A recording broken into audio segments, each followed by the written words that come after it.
Is it still messed up? You guys need to tell me.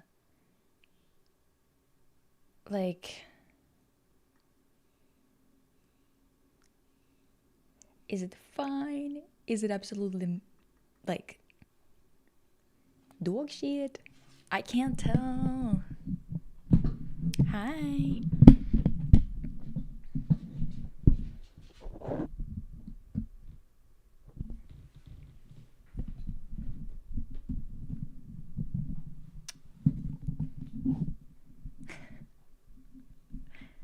Lioness circle. What the hell? Is it messed up on both YouTube and on Twitch? That makes no sense for real, dude.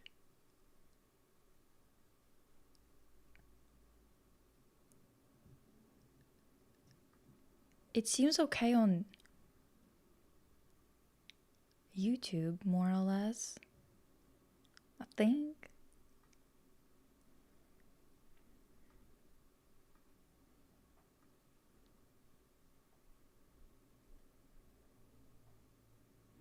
Let me see. I'm gonna check everything.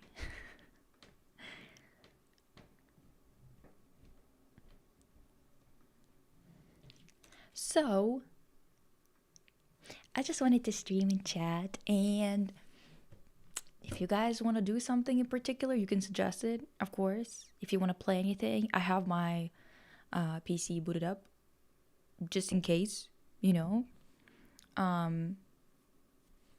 Just in case you want that. But we can do whatever, technically speaking. Let me check Twitch. I'm still not used to Twitch as per usual. I mean,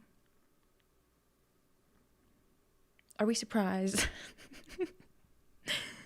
Let me see. I can do just chatting, I guess, right? For now. Just chatting is a category. What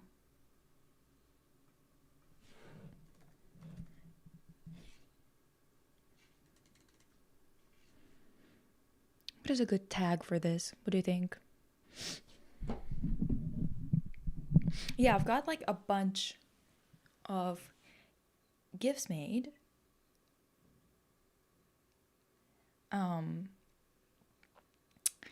I think you can like assign VIP status to some people on Twitch, so they kind of like get. The audio is a little low. Let me see. Are you sure?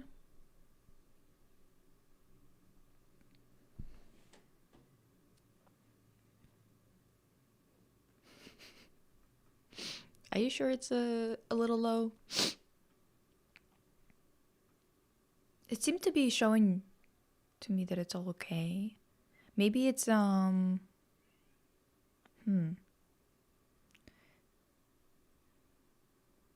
it's showing that it's fine. I don't know, girl. Anyway, let me put my headphones on just in case anything starts playing. But yeah, first and foremost, new emojis on Twitch. Second of all, I made some that are moving and shit. Let me show you. But also, you know what? I was gonna say that, yeah, on Twitch you can have, I think you can have VIP people that basically kind of get like the subscriber perks, but they don't have to be subscribed or something like that, which might be useful for those of you who are subscribed to my Patreon. I think it might be a good idea for me to kind of grant subscription based on that on Twitch, so people could use the emojis and stuff like that without having to pay double, because that's ridiculous. I have like I think it might be either my hair that's like curling in or something. I don't know. But let me show you the emojis that I made. First and foremost, image. So if you remember any moments and you want me to add them in or something like that, let me know. But I kind of went off the suggestions from like a few posts ago on the gaming channel, whatever. By the way, I'm probably gonna have to do something with the gaming channel in a sense of like, I kind of want to do a variety of things, not just gaming on in terms of lives. So it might gonna be kind of like a live channel, but there's gonna be a lot of gaming on it kind of thing. I don't know, girl. Anyway, first and foremost, got this diva in here. Oh my god. Are the frames still dropping? I swear to god.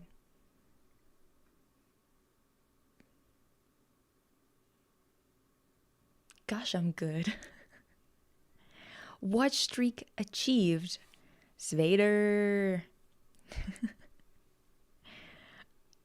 Oh, first time chat. Psychojenny29. Hello. I wonder if I could have this like chat thing somehow. This is just a conversation about me trying to understand Twitch. The most chronically offline, chronically online person you have ever met. I know everything and nothing at the same time. Isn't that beautiful? Don't you love that? But yeah, gosh, I'm good. Gosh, I'm good. Yeah.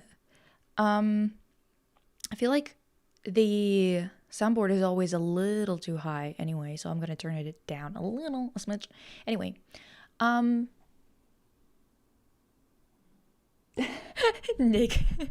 Nicholas Galitzin next to you. Yeah, the movie was playing. That hair salon you that give. Listen. I'm like, there's a devil whispering in my ear telling me to mayhaps cut my hair, dude. I don't know what to do. I keep like I don't know, you guys. It's like so difficult to decide because again, I only like this length, sometimes a little shorter, or really long hair. I hate the middle, you know what I mean? Like this is pretty long. This is long enough for me to not be pissed off at it, but at the same time, girl. And this was my natural curl too. When my hair is that short, my hair just curls on its own. I don't have to do all that. May chance it was the effect of fucking chemo though. So, ooh. Do you know what I mean? I don't know, man. I don't know. I can't fucking decide.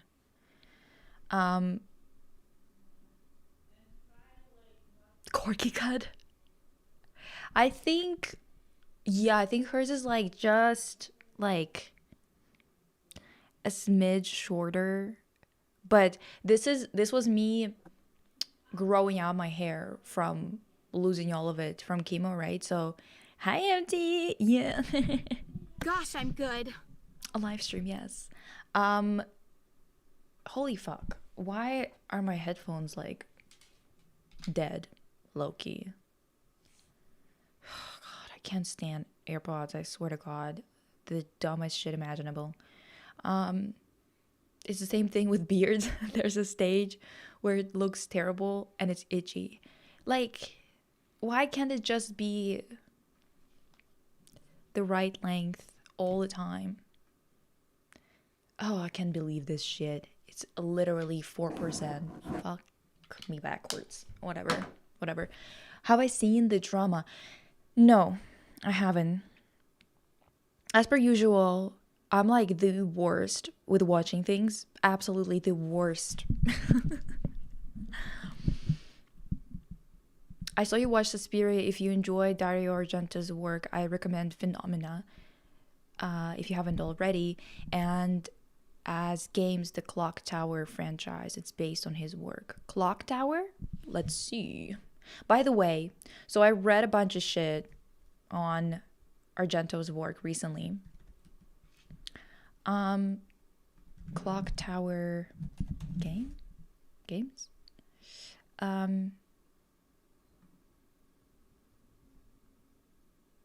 Oh, it's point and click. Is it like old or something? What is that about?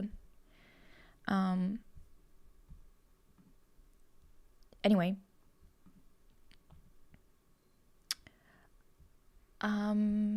Yeah, so I read a bunch of it's kind of academic papers or like articles that were in academic journals on horror and on Argento's work and whatever. And first and foremost, I think visually I enjoy his work. And also I'm like kind of working on a video for main channel, like a main channel video about Suspiria, but I feel like I can't decide like what I wanna underline in it. I think I'm gonna do just like visual analysis and like talk about all the interesting references, best scenes that aren't kind of discussed as much, because what I noticed about this conversation is that first and foremost, all conversation about Suspiria starts and ends with people saying, "Oh, the primary colors." Oh, by the way, I should probably put an image of that on it too. But let me show off the gifs first. This is another one. Yeah. Anyway, Argento's work. Yeah. So I got like a lot of the videos that I saw. A lot of the videos that I saw were kind of just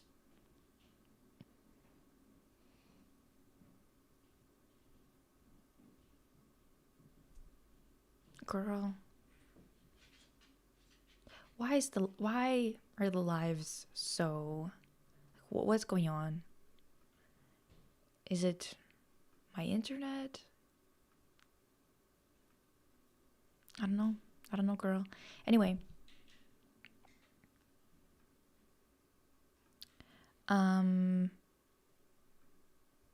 perchance I should actually just put an image up.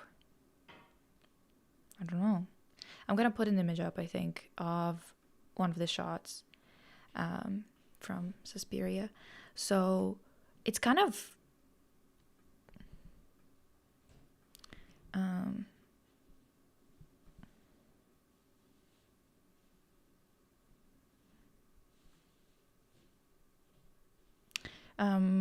most of the time they talk about the color in this fucking hell.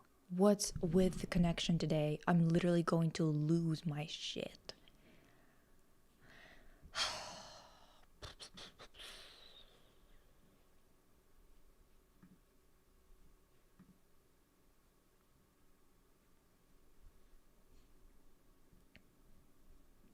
Are you guys seeing any of it properly, or is it just like completely fucked?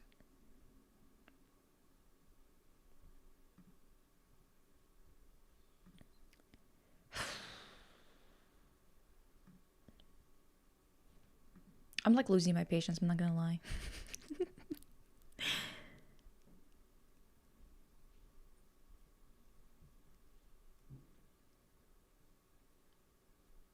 Okay, well, it's fine now. Whatever. Dude, I can't even figure it out. Anyway, so okay, great. It's just a tiny bit laggy. Okay, thank God, because it keeps telling me that all the all the frames are dropped, which is kind of a little bit frustrating. Let me see if there's like too many, perchance, what is it called? Frames per second? I don't know. I think just gonna go down a little bit in quality, I think. I don't know, whatever. In any case, so I kind of found that a lot of people think that this movie and it's like ornamental work or whatever the hell is like too surface level or whatever. And there was I found this article or journal article. Yeah, that's the thing. I think it's my Wi-Fi. It's so fucking frustrating, dude. I genuinely don't understand why it's even a problem. Because it wasn't a problem for days, and now it is suddenly. Whatever. This is so annoying, I swear to God. So, this movie, I think it's both being kind of discussed as like a visual, like an interesting visual, but I think that it oftentimes gets overtaken by this conversation of like how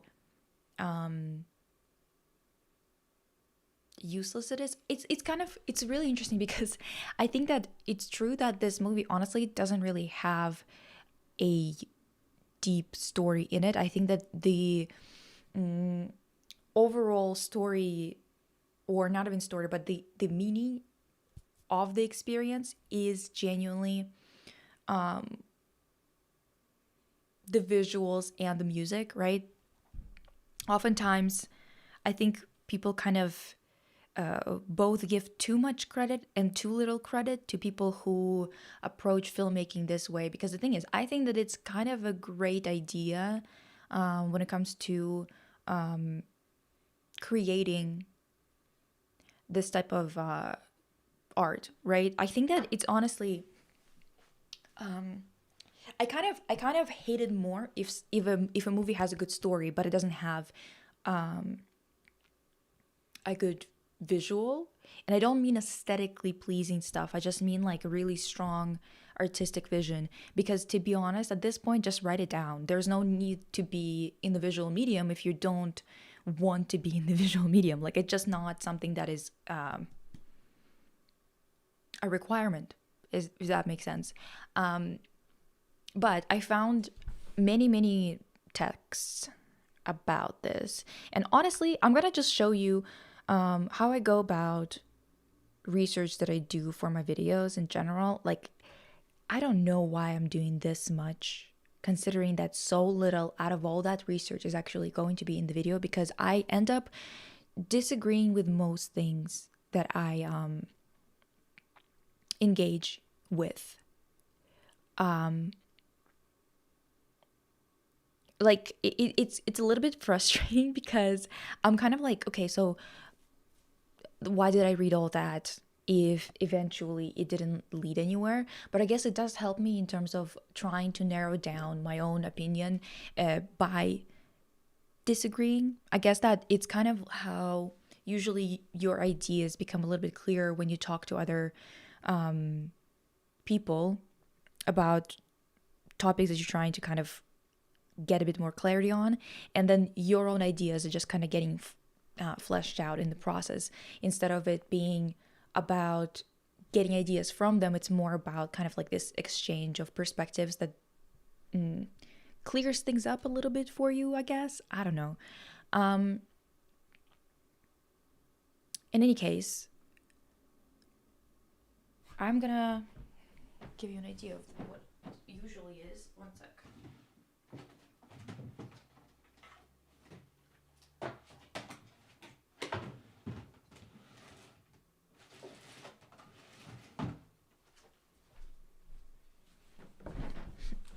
So,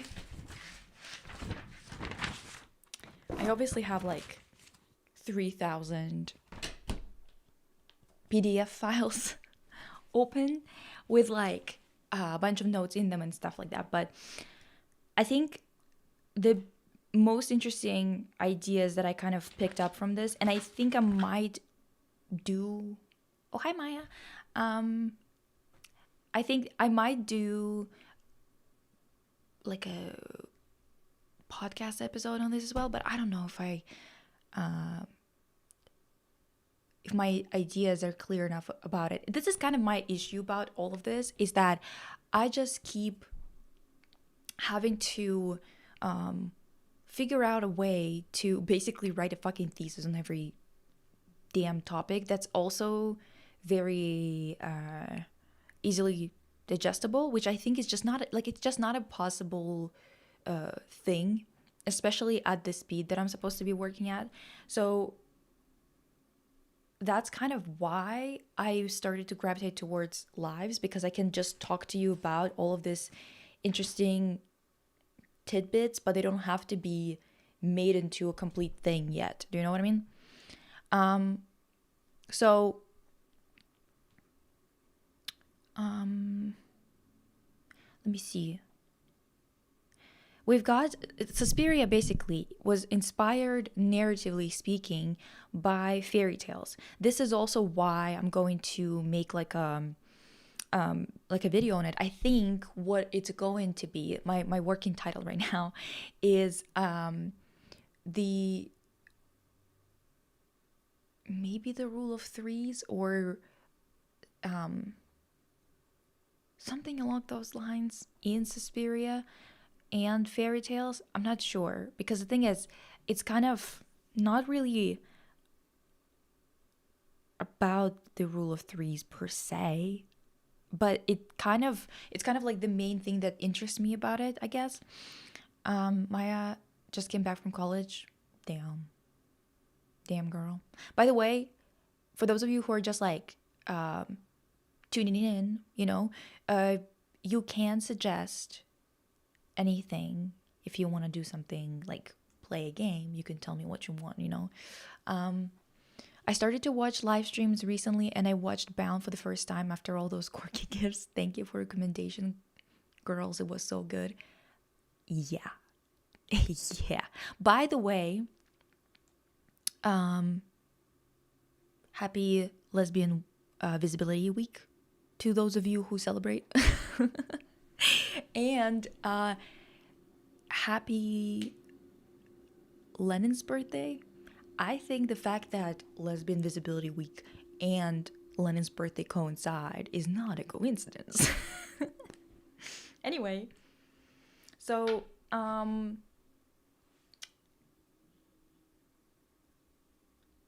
was gonna tell you something. Oh yeah, so Suspiria was actually inspired by Daria Nicolodi? I don't know.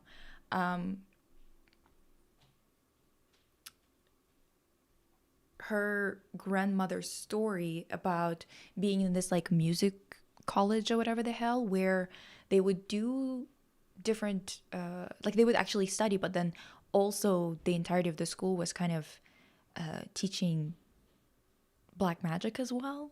And it was kind of like a weird combination of things, and they kind of used regular studying as a front. Really interesting, because I think whether it was a true story or it was created for Daria by her grandma, just like as a fairy tale or something, who knows which one it is, but it doesn't really matter, I guess. Regardless of that, it definitely has a structure. You know what I mean? It has a structure of a fairy tale. So, Daria herself says that, like, when she was writing the script, she was thinking of Bluebeard, Pinocchio, and Alice in Wonderland, and Dario. By the way, his name is Dario, and her name is Daria. Okay, like, weird.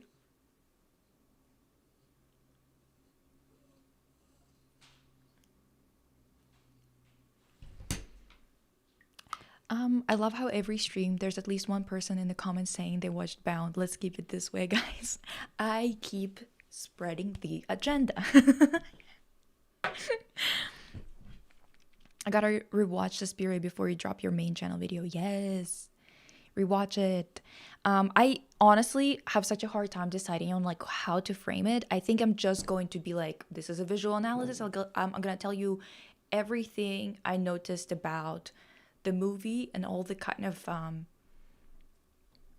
threads that are really interesting about it, and kind of like call it a day, because I feel like I don't really want to do or try and prove some kind of fucking thesis there, because it's kind of like a combination of things to me, and none of them are like, it's not interesting to be proving a point where I kind of want to just point out different types of inspirations that you can pull from it, because this is what this movie is, honestly. I don't think that Dario was thinking about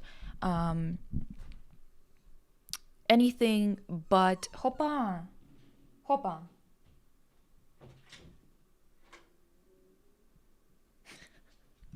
I don't think Dario was thinking about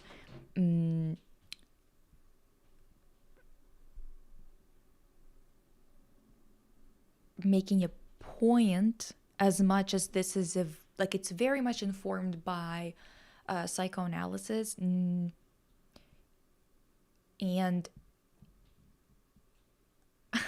hello Lisa Sambanim. Hello.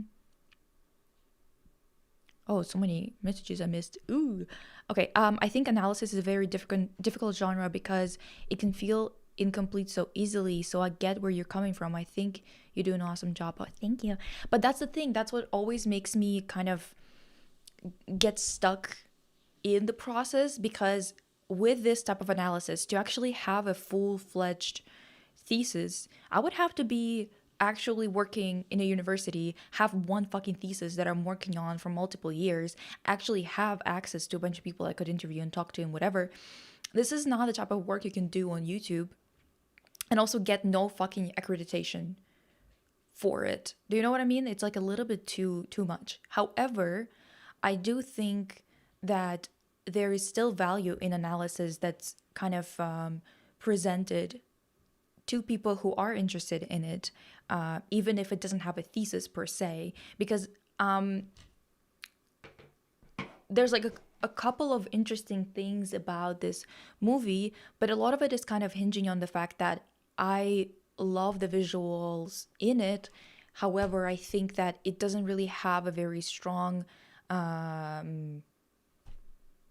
I guess, point, conceptually speaking, aside the fact that it is trying to be psychoanalysis informed or inspired, and it's very like symbolism, filled to the brim with symbolism and surrealist kind of imagery. However, I think that all of those things, like symbolism, surrealism, all of it is just it's kind of like an alphabet of visuals. It's not something that you should be not should be, but I guess I don't really understand being interested in it aside adding to the visuals. And because the thing is, when you look at interviews that Dario gave, or that many people who were part of the movie gave, it's always a lot of these conversations about how there's this, like, you know, like the ego, the id, whatever. There's a lot of psychoanalysis and a lot of trying to show the deepest fears and other things like that. And in reality, I just don't think that it's as interesting as a narrative. You know, this is why I'm not interested in being like, listen, so this sequence shows the character so well, they went through this change or whatever. Because the thing is, I think it's very much just snapshots of whatever the director was most interested in at that point. And as a visual, I'm enjoying it. As a narrative, I couldn't give less of a fuck.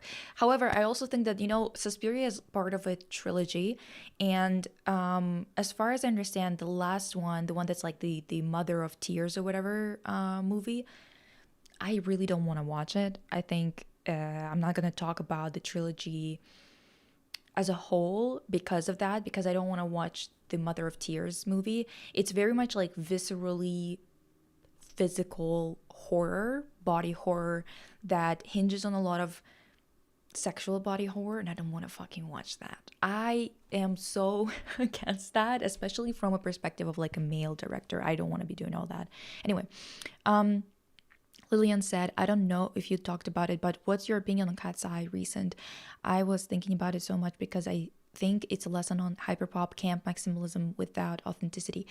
Yeah, no, it's just slop. Cat's Eye is just kind of like basically a TikTok for you page of TikTok after it's been bought and repossessed by Americans. It's just like slop on top of slop on top of slop. It's not interesting visually. It's not interesting conceptually. They got nothing going on. The most ridiculous nothing burger of a group, honestly. I never gave a fuck about them, to be honest. But I think I had more of like an interest to see where they were going because the girls had a lot of stage presence, and because they were aimed at the Western market, I thought they were maybe gonna get more experimental stuff. However, obviously, that was not the case, and also it's hype.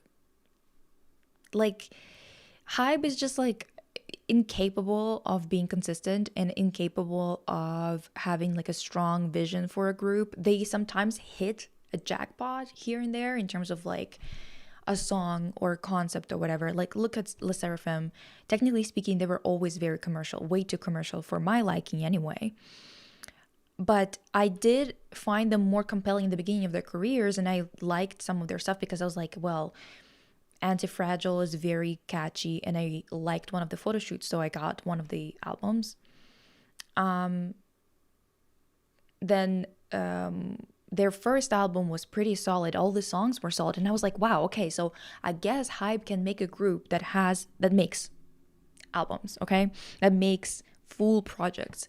And then they started to just release one title track that's very much K-pop title track, a bunch of songs smooshed together just to kind of have the most impact, and then a side track that they kind of promote that usually copies whichever song was the biggest one that year or that half of a year. And it was just one of those things where I was like, damn, you guys really don't fucking try at all. And I do feel for the idols because they don't actually, like, they get the worst of the worst. They don't get any artistic freedom, but they also don't get any personal freedom, and then they also have to do ridiculous things, ridiculous schedules. Everything is just kind of bullshit, honestly. I mean, at least with SM, they used to have really good concepts, so even though they were a shit company, they had that on lock. Do you know what I mean? Anyway, I'd really love to see you play The House in Fata Morgana. It's a visual novel, and the character designs, the soundtrack, the story especially is very beautiful, and I think you'd enjoy it. We should do like a list and then do a vote or something like that, so we can like decide which ones go first, you know? And the Circle of Lionesses. Wait. My lioness. I never watched Bound. Damn, I need culture. Yeah. Hello, Maya. You're behind. You're behind on schoolwork. Anyway, happy lesbian Lenin week, you guys, and have a nice stream. I gotta go. It's midnight for me, and I'm already so sleep deprived. I can only hear blah blah, proper name, blah blah blah. I'll catch up later. Okay, empty. Have a good night. Made it to the stream, girlies. Oh my god, hi. Does anyone have good WLW movie recommendations beside Bound. Most I saw felt like they weren't made for women, but for men who fetishize lesbians instead. Most of it is like that, yes. Also, a lot of it is like, if it's not fetish slop, it's like sad, or yeah, it's mostly like sad, or it's fucked up. I've talked about it last week, I think, or something like that, when we were talking about the fact that, like, do we have to have cannibalism all the time? Like, I don't want to hear that. I just want, like, hot shit. That's it. I don't want to have any of that. Thank you very much. I know I'm like an artist. I'm studying, like, like, I studied art history, and I'm supposed to be like, cannibalism as a metaphor for I don't give a fuck. I don't care for that metaphor. I don't care for that parallel. I really don't like it. I want to hear about it. Okay, anyway, I have the same opinion on it as Native Americans. Okay, that's some Wendigo shit. I don't want to know about it. Okay, even hypothetically, even metaphorically. What are we talking about? Sorry, I just got here. We just kind of chatting, because the thing is, I thought that maybe we should game today. Mayhap some Life is Strange. But then I realized I don't really feel like, I don't know if I feel like gaming, but I do feel like chatting with you guys. So I don't know. We'll see. I'm deep into learning psychoanalysis now because of my master's, and it's kind of hellhole. It's such bullshit, but you know what it is? Just like with a lot of other things in science, in art, in all of those fields, having lunatics come in sometimes can be beneficial, not because their theories are right or because their theories are like have a positive impact per se, but because it kind of pushes a lot of people to have to go into the field, study it, and make a lot of like huge leaps forward to disprove a lot of nonsense. This is kind of why Freud is so influential. It's not because he's actually like a fucking genius or some shit, you know what I mean? Like, or that he had really well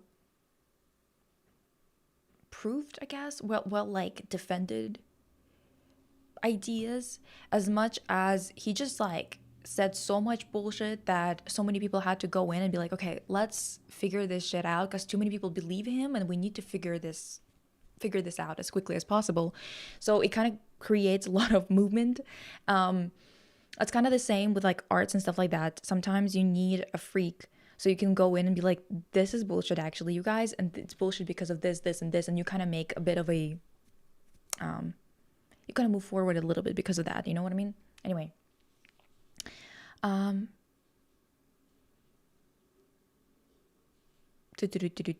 Lisa, did you see Forbidden Fruits? That was a wild movie. Forbidden Fruits, let me check.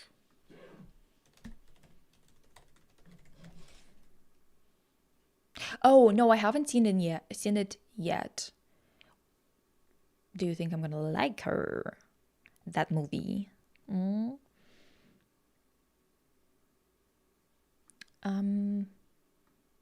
I kind of have a problem with psychoanalysis because I study psychology, and they try to distance themselves from it in a way that kind of bothers me.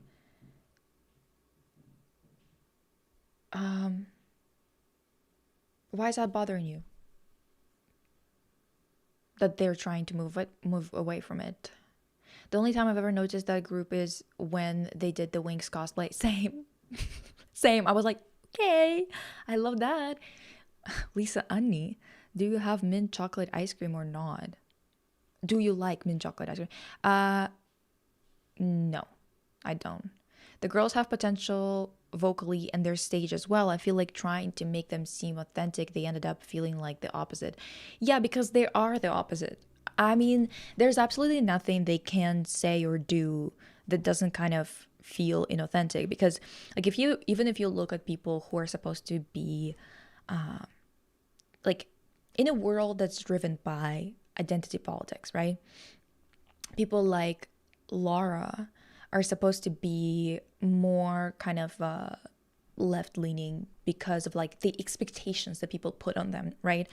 And her being, I think she said she's bi, right, is kind of one of those things that kind of add to that expectation. But then you have a group that is create. Listen, it's just fucking hell, dude. Why is it dropping frames again?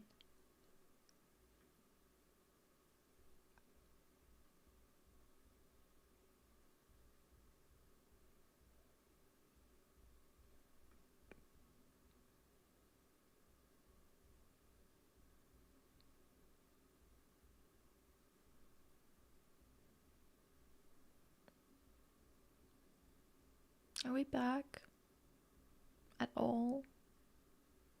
We're back? Okay. God, I don't understand what's going on. I'm so pissed off. That's so annoying. Okay. I learned in college that despite learning about psychoanalysis and being able to apply it in therapy, I can't consider myself a psychoanalyst because it requires a specific major. Here in my country, you need to go through 3 years of your own psychoanalysis to be like a broad certified psychoanalyst. It's an insane process. I don't know, man. Who is the woman in GIF? It's quirky.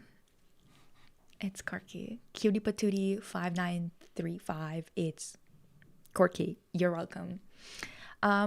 Yeah, and the girls were tested in many creative abilities only for them to be allowed, for them not to be allowed to use it. Yeah, no, it's nonsense, dude. Not to mention that at least 2 of the members are actual producers and have made better songs in their free time than what Hybe has given them recently. Yeah.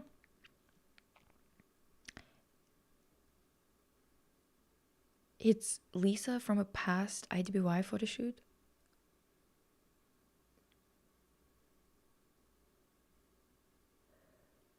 Oh. Okay. Listen, I am very tempted. I might listen. I'm thinking. Perchance, mayhaps, I'll cut my hair for the new podcast season because we're gonna have a new look. What do you think? I don't know. Then I'm gonna fucking cut it and then regret it. God, I can't do it. I can't do it. By can't do it, I mean like I can't do it with myself. Like, why am I like this? Anyway, I finally found a video that talks about sapphic relationships and cannibalism. Still busy watching it. Yeah. What's up? Why is it always like that? God. Honestly, cannibalism as a metaphor for love always pissed me off too. I feel like people just say that to be quirky. If anything, it's a better metaphor for sexual violence. I just don't really like what kind of love, like, okay, let's say it is a metaphor for love, whatever. I'm sure it's true that it's a metaphor for that, whatever. What kind of love are we talking here, right? And like, this is kind of a thing that I've said about some people, that it's like, yeah, okay, so this person loves you, but their love is like, it's not worth much because of who they are as a person. Because they're just like shitty. It's kind of the same thing. It's like, yeah, okay, so it's a metaphor, but like, what kind of love? A shitty kind? I don't want to see it. Don't want to talk about it, actually. Anyway, are you and Waverly going to play Yap Yap again? I need to know how her frogs are doing. Yeah, we're definitely playing some more Yap Yap. I mean, it's so fucking cute and funny, honestly. Like, just the characters are so adorable. Looking for Her is a Christmas movie, very hit or miss depending on how much you handle corny, but watched it 3 times because it's not sad or made for men. Oh, interesting. Okay. Similar in Brazil, but here you already have loose regulation about who can practice therapy. Okay. Lisa Girl, did you ever hear of Girl from Nowhere? It's a really good Thai series. No, I haven't. Someone recommend Lisa to play Fran Bow or Little Misfortune already? Yes. I don't think I've gotten the games yet, but I've bought like a couple of games on sale already, the ones that were recommended, because we have a lineup, dude. Honestly, we need to finish quickly. Cabernet. We need to do Life is Strange Before the Storm. We need to finish that. Fuck. I need to just like get better at streaming more often, because then we're gonna get through games quicker instead of like taking literally half a year. God. Anyway, now I miss Waverly and her emotional support frogs. You're so right. Me too, actually. I think in a psychoanalytic sense, it's like the same as eating breastfeeding from the mother, like, but that's just my guess. What are we talking about? I missed it. Damn. Hello, hello. You should see Forbidden Fruits with Persistent. It's like if Mean Girls met The Craft with a sparkle of crack on top. Dude, maybe that should be the movie that we watch when I go to Vancouver in May. And we're gonna do like you know what I mean? Damn, what the heck?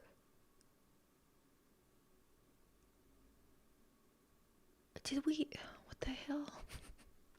Dude, I swear to God, this is pissing me off. Like the way that it disconnects and does random shit, this streams. Oh my God. Cute emoji. I hate the reset. Yeah, what the fuck was that?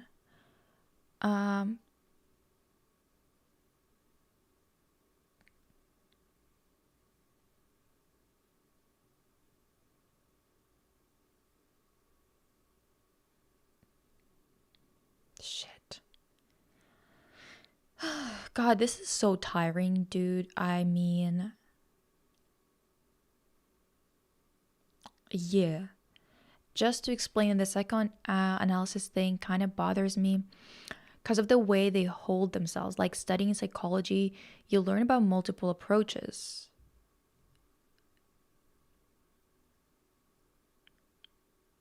My current school literally rejects every other psychological movement aside psychoanalysis. Are you kidding me? In this day and age.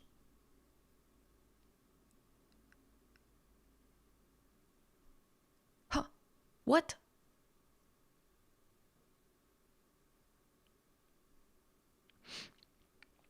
Today I had another effing project for my major, and they needed me to give 1 billion examples of IRL companies, and I used IWI in the main one for fashion and jewelry industry example. I thank you. In many ways, they complement each other. They historically grew together, but psychoanalysis needs to be studied alone, and I feel that it compromises an important process. I mean, psychoanalysis is just like, should not be used in therapy, I don't think. It's just so much nonsense. Oh my God, thank you. And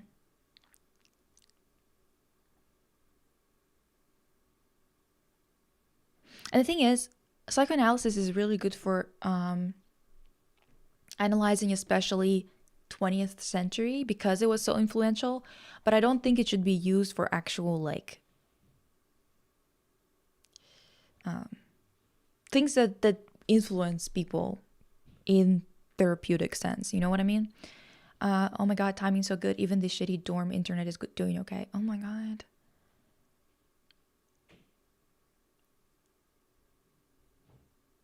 Also, I think if you want to cut your hair, you should go for it. It would look so cute. Damn, I'm thinking about that. Hopped over to Twitch because YouTube was pissing me off again. Dude, I'm genuinely like, I think maybe it's my internet. I really hate that. I really hate that.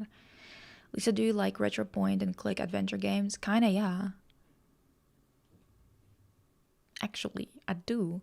For example, even when applying cognitive behavior therapy, I think it's important to learn about humanistic therapy and yes, psychoanalysis because they explore different questions.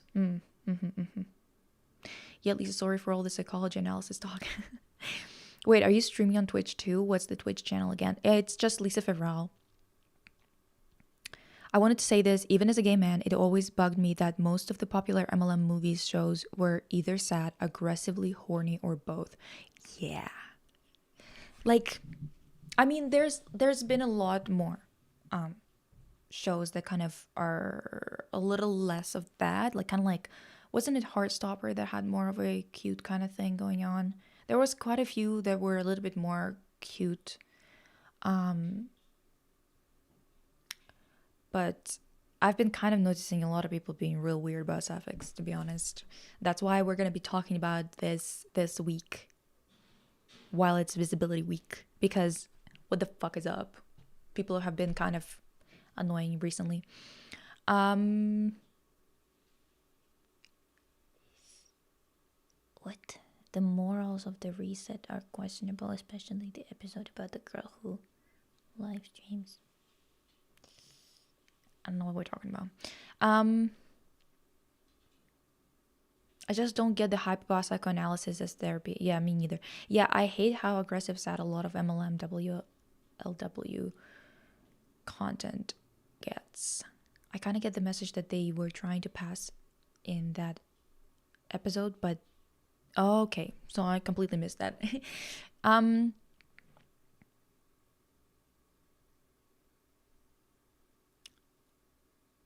Listen, every time I see cleat cute, I cannot believe my eyes. Ooh, two rose water. Hello. I assume that you came from YouTube and you were asking about which one it is, like which, like the name, I guess. I don't know, girl.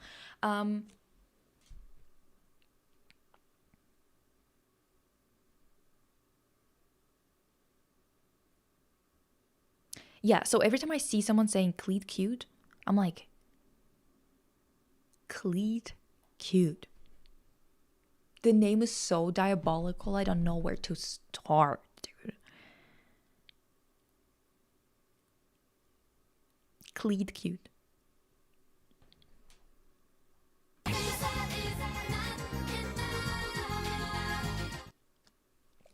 Fucking crazy for real, dude. It's making you watch ads. God, I really don't get Twitch. Holy fuck. Dude, but I've been enjoying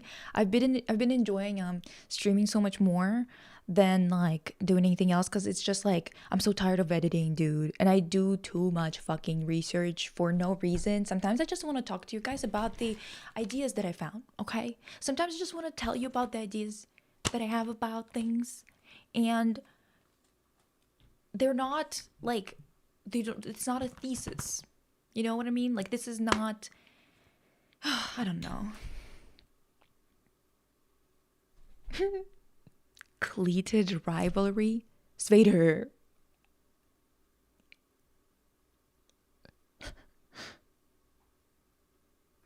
Make it stop. That's diabolical, Svader. Let's start there.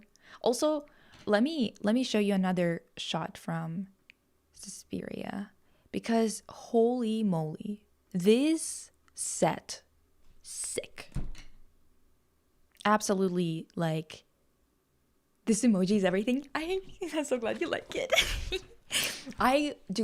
So I did different types of emojis.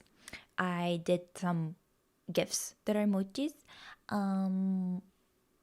Also, I did like different things when like someone, I think when someone subscribes, when someone like, there's like tears and shit. Can you tell I don't understand what's going on? Anyway, I did different types of things for that as well. So there's like different gifts and different effects on whatever that pop up. But yeah, I don't know, girl. Oh, it's gonna take a while for me to like get into it. I feel like with Twitch, it's kind of, you learn as you go when things actually happen. And I feel like we'll figure it out as time fucking goes on.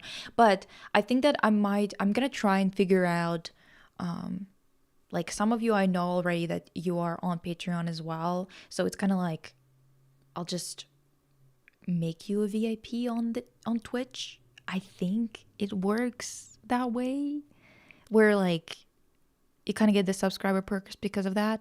I'm gonna have to, like, I don't know, figure that out at some point. If any of you are like Twitch fucking experts, let me know.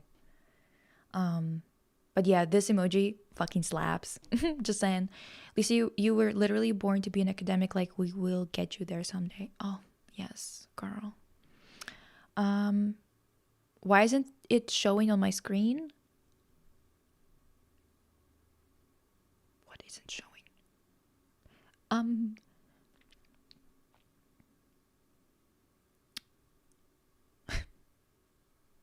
with YouTube nepotism or something. um Suspiria so gorgeous I cannot. Yeah, like, listen, the thing is, I think that the lighting in Suspiria overtakes a lot of people's perception of it, and people kind of say that they're inspired by Suspiria when they use a lot of this bright lighting, and it's like, yes, you could be inspired and use it, whatever, but I don't think that that's what makes Suspiria so visually stunning. What makes it stunning is that the actual set design is so rich and so yes, ornamental. Sure, people oftentimes use the word ornamental as like a bad thing. I don't think it's a bad thing. It just tells me that there's a lot of I guess a lot of effort put in, and there's a lot of details, right?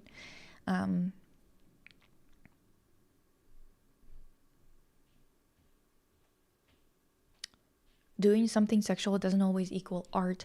Not saying it always has to be super deep, but it just makes... Oh shit, my phone is gonna die. 1 sec.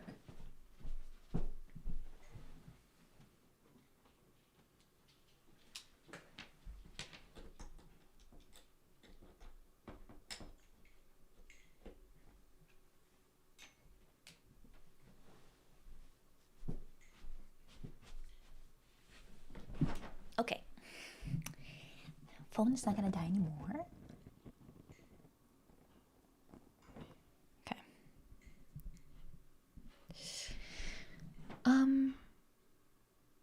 Yeah, I think that's kind of one of those things where I don't really feel particularly like I'm not ever offended by sexual things in art as much as like I think because usually when you criticize it, someone comes in, they're like, what, you're like a prude or something, and it's like, well, honestly, in art there's nothing wrong with sexual things being in art. It's just sometimes people use nudity or sex as like a shortcut to feeling like they're doing something artistic, which is usually kind of unless you got a point with it, I'm like, okay, it's kind of like it's still bad art, you know what I mean? If it's bad art, it's bad art. You can't really do anything. You can't elevate it by just making someone nude while they do something useless. Anyway, there's 10 of us now. Let's go. You mean on Twitch? Yeah. I'm not a Twitch expert, but I've spent way too much time on this app. Well, you probably know more than I do because I'm confused all the time. And like confused in the sense of like I just like watched, for example, some Vanilla Mace lives recently, and I was like, how does any what? Whatever. I don't even know. Lacan is a fucking yapper. He is, dude. Wait. Is it? Wait, let me see. Let me see. Yep. That's the guy, yeah. Some of these fucking people, I swear to God, this could have been cut down. This could have been made better. It's like me every time I read anything, I'm like, this was useless. You could have rephrased it and made it so much more not interesting, but so much more concise, I guess. I know that VIPs are immune to sub-only chat or slow mode or emote-only chat. Lord.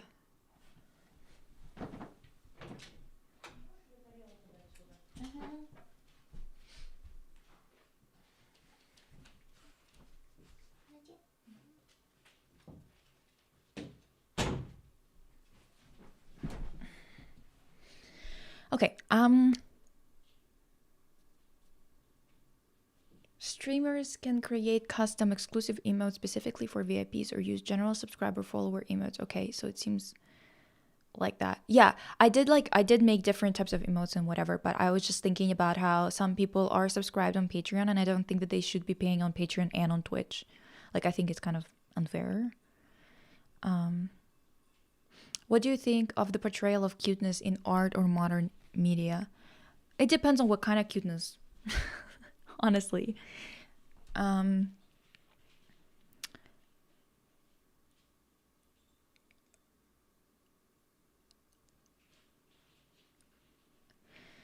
I just remember these days I was watching Lord of the Rings and I was paying lots of attention to the lighting, and it isn't always amazing, but the standards today are so low. Yeah, I mean, the thing is, like, lighting, just like everything else in film or in art in general, a lot of it is about commitment to a particular thing, right? Just committing to a certain vision, planning ahead, doing all of that kind of stuff. I think what is pissing me off about movies nowadays is that even though they cost exponentially more and more with each fucking year, for some reason nobody is trying um, to build sets in the same way they used to. So um, a lot of these sets, a lot of these movies just always feel kind of dull and empty. Even when they fill it with stuff, it just doesn't have the same type of vision, the same type of like attention to detail. And I think it also comes down to the fact that art directors of movies are kind of getting shoved to the side when it comes to set design. um I don't know, I think that it's just not as good in that department, you know what I mean? Recently, at least. Not with every movie, of course, but it's just kind of, I think the normalization or the use of VFX has gotten like ridiculous a little bit. My phone being slow, but I know VIP doesn't automatically grant you sub. Oh, really? Damn. What the heck? Damn it.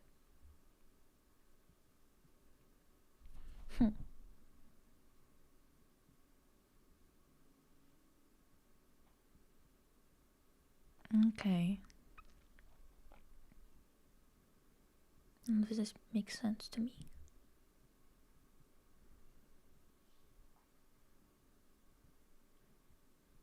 Yeah, like it's everything is a damn green screen. Everything is approached um in such haste. They just don't do it the right way. Well, not the right way, but I guess like for me a lot of the ways that it's done in Europe is more of a right way, I guess, but it doesn't really matter. It's just mostly the fact that it costs so much and yet you can't see it in the actual product. The Wicked, for example, God is it ugly. I cannot believe the way that that fucking movie or two movies, the way that they look, it's absolutely ridiculous. And I mean, like, understand that some of those scenes I can understand if someone likes them or thinks that it's beautiful. um but damn, like, just what would you like to see more of in the art field? Also, are you still pursuing music in any way? I kind of, I think that I'm not really a pursuer of music per se. I just enjoy uh, producing from time to time. I enjoy going, like, I have like my moments. It's kind of like playing Sims for me. You know, when you get into it and you play a lot of it, and then you go months not touching the thing. Same thing with music and me. I kind of go into like periods of writing a lot, producing a lot, and then going into periods of not touching Ableton or whatsoever. Lisa saw a video recently about the cheap lights specifically, and it made me realize how bad it is nowadays, and for all the wrong reasons. I think a lot of trouble in film is honestly not even, it is the lights in many ways, but I also think it's the fact that they never use, or not never, but they oftentimes use VFX, and because they use VFX, a lot of the times the lighting is also fake in the scene. So you don't like if there's a bunch of shit going on outside of the ship, for example, and they're like on a spaceship or some shit like that, right? A lot of the light sources that are coming in from outside,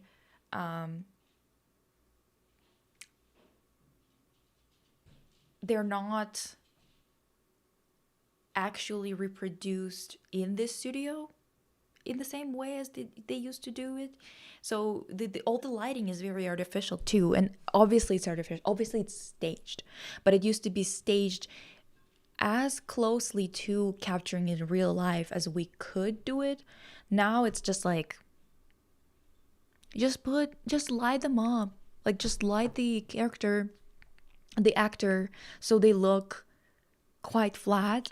But technically, the lighting is something that you can plop into any scene later on and just like put a bunch of artificial lighting in there and artificial colored lighting in there and call it a day, and it's not gonna look overblown or something. Like, people are just cutting corners to a ridiculous degree, especially considering how much more expensive it is to produce a movie nowadays than it used to be.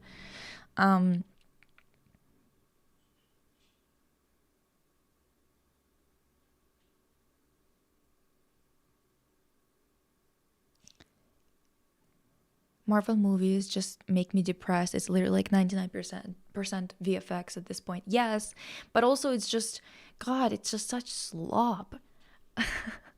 Conceptually, visually, I can't. Like, what do you mean some of the lights are used to smooth the skin of the actors, like ring lights? I mean, there was always lights that would smooth skin on actors. Same with like filters on the lens and stuff like that. I think my problem is mostly like with the atmosphere kind of being always a little bit fucked up because they I don't know, the colors are not as rich as I prefer them to be and other things like that. Anyway,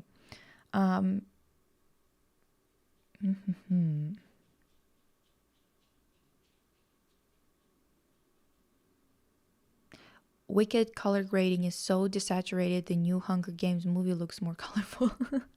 Yeah, I don't understand that creative decision. I don't get it.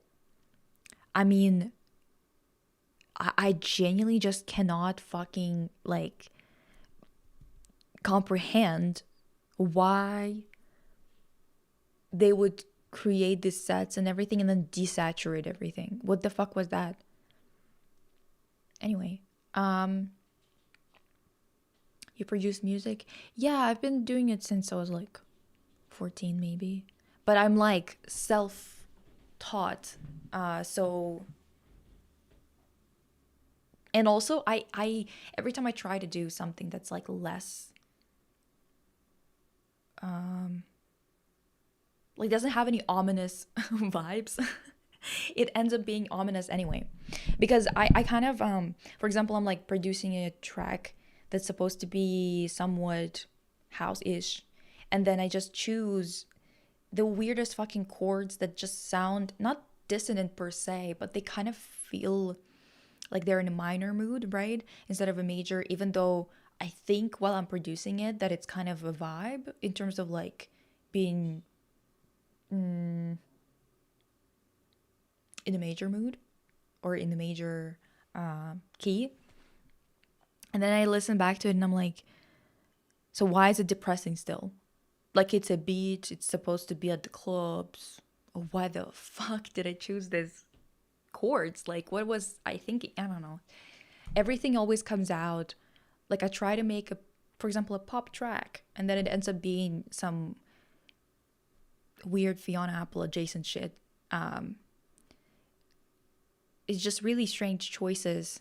I think I'm being very conventional. Like, I even try to, like, it's not even that it's unconventional per se, as much as it's just like the mood is always lower than what I was trying to achieve. Anyway, like, it can be that I watch a movie from 40 years ago and it looks better, just less HD. It's wild. All movies now look like a YouTube video. They don't care about ambience. Exactly. That's why I keep watching shit from like the 70s, 90s, whatever the fuck, because a lot of stuff that I'm watching that's current is just like ridiculously bad. Mr. Beast videoification of movies. Oh my god. Yeah. Do you by chance have a gun I could borrow?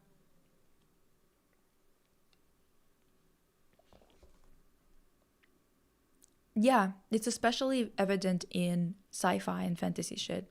Of course, they have to rely on it more, but like, you know what I mean? Anyway.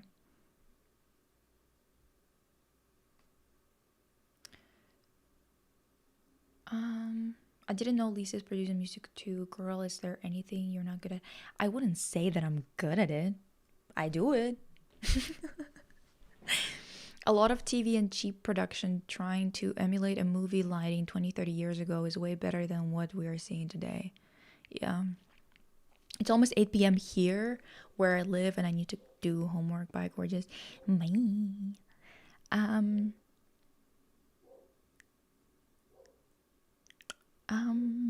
I think colors have also been forgotten. Like, why is everything gray with maybe a splash of neon lighting? Yeah, that's the thing. I feel like people, a lot of filmmakers, this is the thing. A lot of filmmakers are not artists. A lot of filmmakers call themselves storytellers and they think that they're like, if they just study film, they just watch a bunch of films, it's going to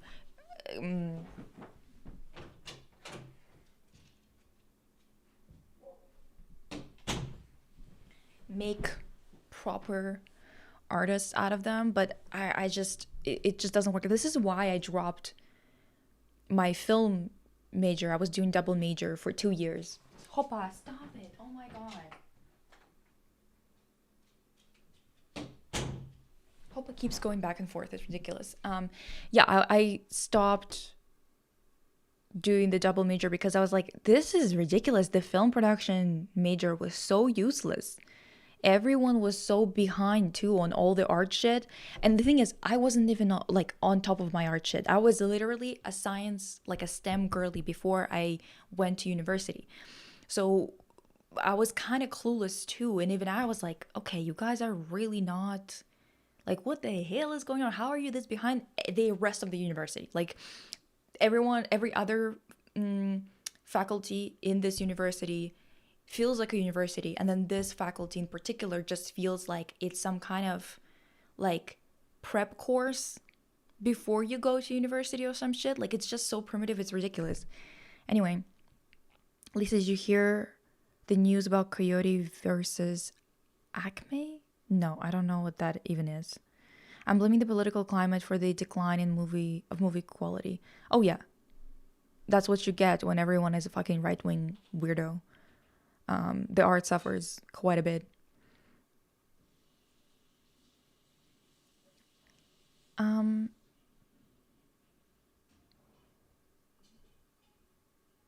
Do I like Daft Punk? Daft Punk? A bit. I haven't listened to them that much, to be honest. If you're talking about if we're talking about the same Daft Punk, Wicked baffles me because the first movie was a bit more colorful, and instead of using a darker palette to portray that things have gotten worse, they just made it gray. Girl. Hi, hope you're having a good day. Is there a reason why you stream just chatting on your gaming channel, not your main one?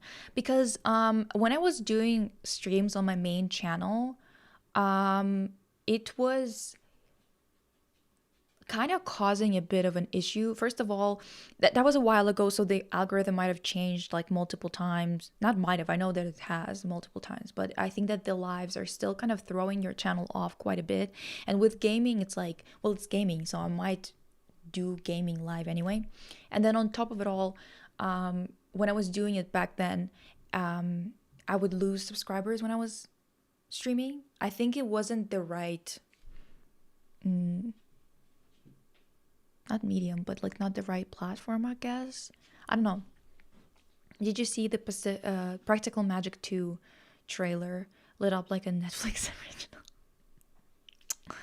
Good lord, dude. Yeah, I've seen. Yeah. It's bad, dog. Lisa, did you try to use key grind in Ableton? You can choose major key in piano roll. Maybe this will help with changing the mood of the music. You know, I think I think it's just like a natural gravitational pull per se. I think this is honestly this is what happens. I choose major chords, but then the way that I produce it, the way that I do it, the effect that I put on it later on, makes it atonal in some shape or form. I just feel like I think I just kind of have to accept that this is what I usually make. It's not like I hate that. It's just like really every time I try to do something else, it always ends up being there. So it's kind of like, you know, it's not like I hate it, but it's time for another shot from Suspiria. Oh, whoops. Let me move this a little bit like this. Okay. I have a theory that TikTok ruined movies and how people perceive it. That's why it became so bad. No, it's just capitalism, dog. Simply put, anything under this system is going to just keep deteriorating because you have people like Sam Levinson making shit. Like, he's the one who gets to be at the helm of a massive ass project, right? And they have characters like Maddie who's like, I am not like my generation who think that everyone owes me something, and I love capitalism. And that's how she like lends herself a job and stuff like that. So it's just like when you have a bunch of freaks working in creative fields, this is what you get. This is simply what you get, because conservatism is a disease for the soul, you know? Like, it's not good for art. It's not going to lead to anything good. Oh, hey.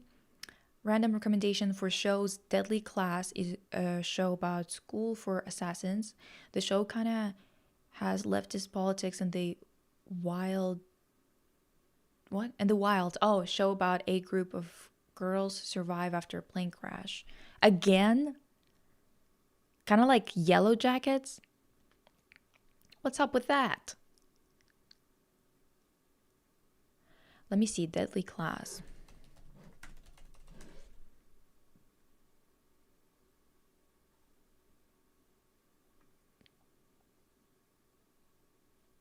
Okay. Interesting.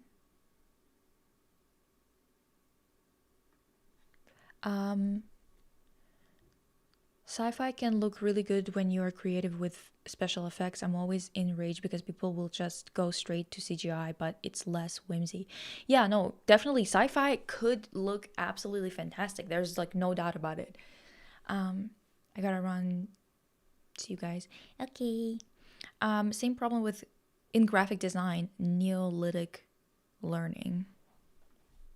Interesting. Neolithic. Maybe? No?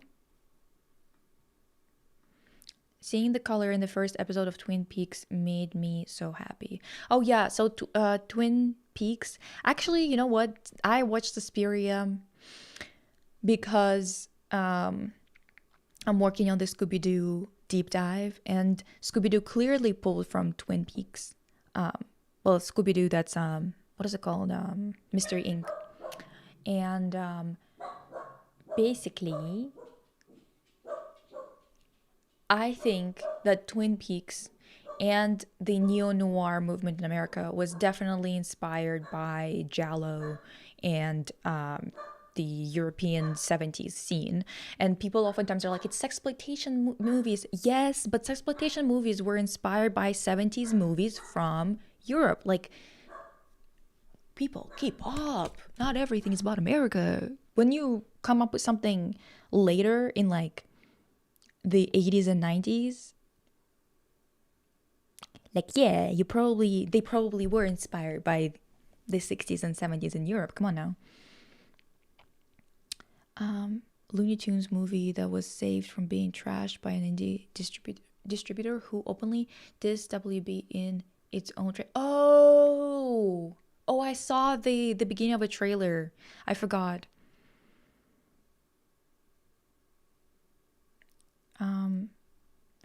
I'm a filmmaker. Recently I made something and I was like, why does this suck? But then I was like, yeah, well, it's also ugly. So maybe I'm a bit of a hypocrite. Budget affects it too though. But okay, that's the thing. Listen. The budget, there's a certain amount of money you need to have any fucking vision. Well, not any vision, but to execute some of the ideas that you have. Because the thing is, even when you have a style that is working pretty well with bare bones type of production, it's still gonna require some money for you to actually have any control. And that's like what's so frustrating about film too. Not just film, everything. It's just all money. It's like very difficult to actually make something good without money. The way games get more of a cinematic look than movies do. Fuck, honestly. With how much AI is slowly being incorporated into music videos, I'm mentally preparing for the moment I start seeing AI in movie credits instead of a VFX studio. Well, yes. I mean, it's already happening. Have you seen Aaron Aronofsky? Is it Aronofsky? What is it? Aaron. I think it is Aronofsky. Making that 1758, 17, whatever the fuck, 85. I don't know. I'm not American. I don't know when you had your independence shit happening, but he like made a movie about that. And I think I added it into my vlog where I was just like, laughing at his book being in the film section with the book being like the art of film. And it's like this mofo that literally just made an entire movie just with AI. Idiot. Anyway, I've had beef with, I guess, Sam Levinson since I've heard what he did to The Idol. Yeah, same. He just keeps on coming in and fucking up work that would have been actually good. Every time. I agree, watching movies doesn't make you a filmmaker. I think having perspective is better. Yeah, I mean, honestly, you have to develop, like, as an art historian, film historian, artist, other things like that, to you have to be very well-rounded to actually contribute to it, to be honest. Late-stage capitalism and good art just cannot coexist. Yeah. Digital cameras are the reason for why most movies look so flat. The post-production process changed, obviously, but they also allow for low light settings to be filmed, and so you don't need contrast. Yeah, I think honestly, to me, this is a combination of things. I've talked about it in the video that I've made about like why do movies look like lime lips now, and it's, to me, it's a combination of things. Honestly, it's a bunch of things. It's lack of prep. It's a lot of things. The man steals everything. Exactly, and his original work is ass. Like, what even was Malcolm and Marie? Yeah, no, that was bullshit. Yes, but the way people eat that shit bad Netflix shows Sam Levinson is unbelievable. Yeah, I mean, we don't have a discerning audience, and this is what fucks up so much of the art, because instead of people being like, what is this bullshit? They're like, well, at least it's something, and they just take it. I remember someone said he had the reverse Midas touch. Yeah. In more ways than one, honestly. Deadly Class is one of my favorite shows. It sucks they canceled it. Of course they canceled it. Fuck, nothing stays on air for longer than 2 seasons. It's so frustrating. At least I would recommend Battle Royale to you, but it's kind of low-key sexist. Yeah, no, I don't have the patience. I was watching an episode of ER the other day, and I saw a random foot shot of the two main actresses and said, what Quentin Tarantino shot is this? Only to find out the episode was directed by... Oh my god.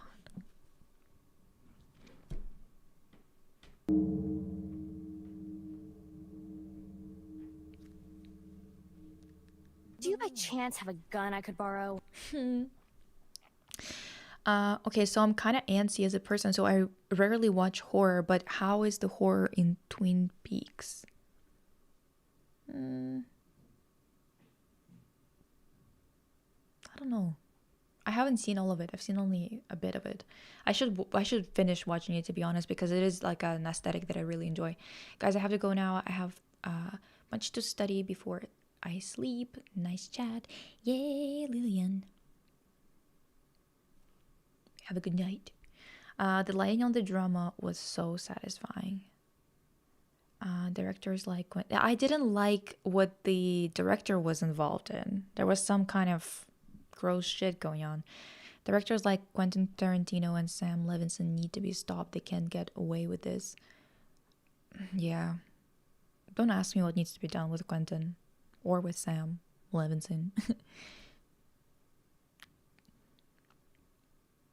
Darren Aronofsky. Whoops. 1776. Thank you. How to take American history when I did my undergrad in US. Oh. What are your thoughts on new Eve EP? I haven't heard the entirety of the EP, but I do like Nail. And yes, honestly, that song is gay as fuck. Let's be real.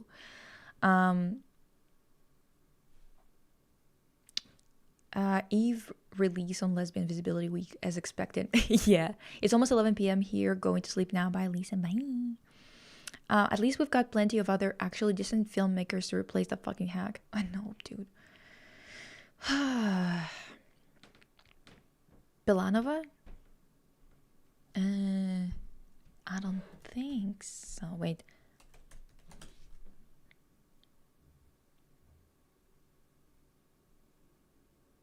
Maybe I have. I would have to actually listen to the songs to figure out whether I have TBH, because I might have. The horror in Twin Peaks is like the same feeling that you get if your skin flipped itself inside out. Girl, that's crazy.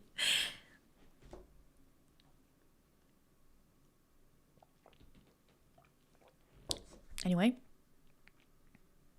time to either change the screenshot or actually no, it's time to show you another one of the gifts. Yeah.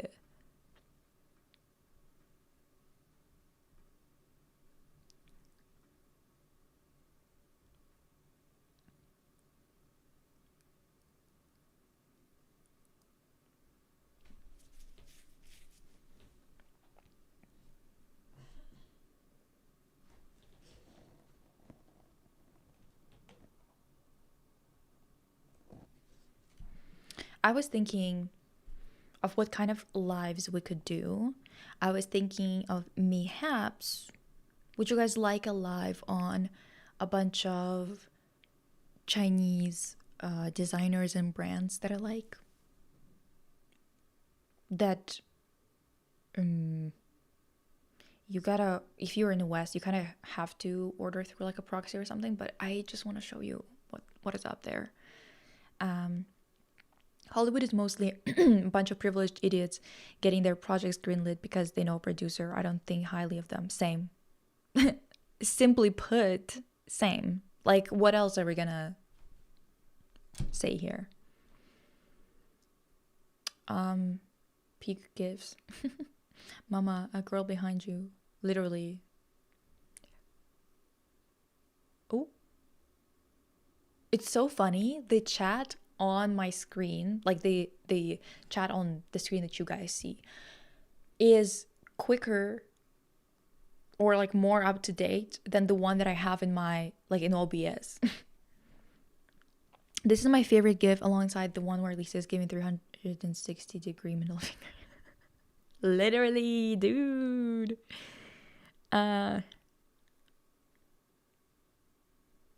This one too. The yuck GIF. Yeah. A director like David Lynch or Robert Rodriguez, I could understand doing TV stuff well, but him? Yeah, no. I love the lives of the Chinese designers and brands, and honestly just things you found and want to share in general. Okay, we'll do it that way then. I feel like maybe I should well, it's not really gonna do much. It's not gonna be much of a difference, I guess. But I think I'm gonna just do the gaming channels like live channel and sometimes post videos of like games. Perchance. I don't know, man. What do you think? Even Robert Eggers probably got his foot in the door, foot in the door, and gets secure funding for his projects because he's mates with influential producers and their spouses. Well, yes. All of them. This is just how it is, man. Just how it is. It's really annoying, honestly.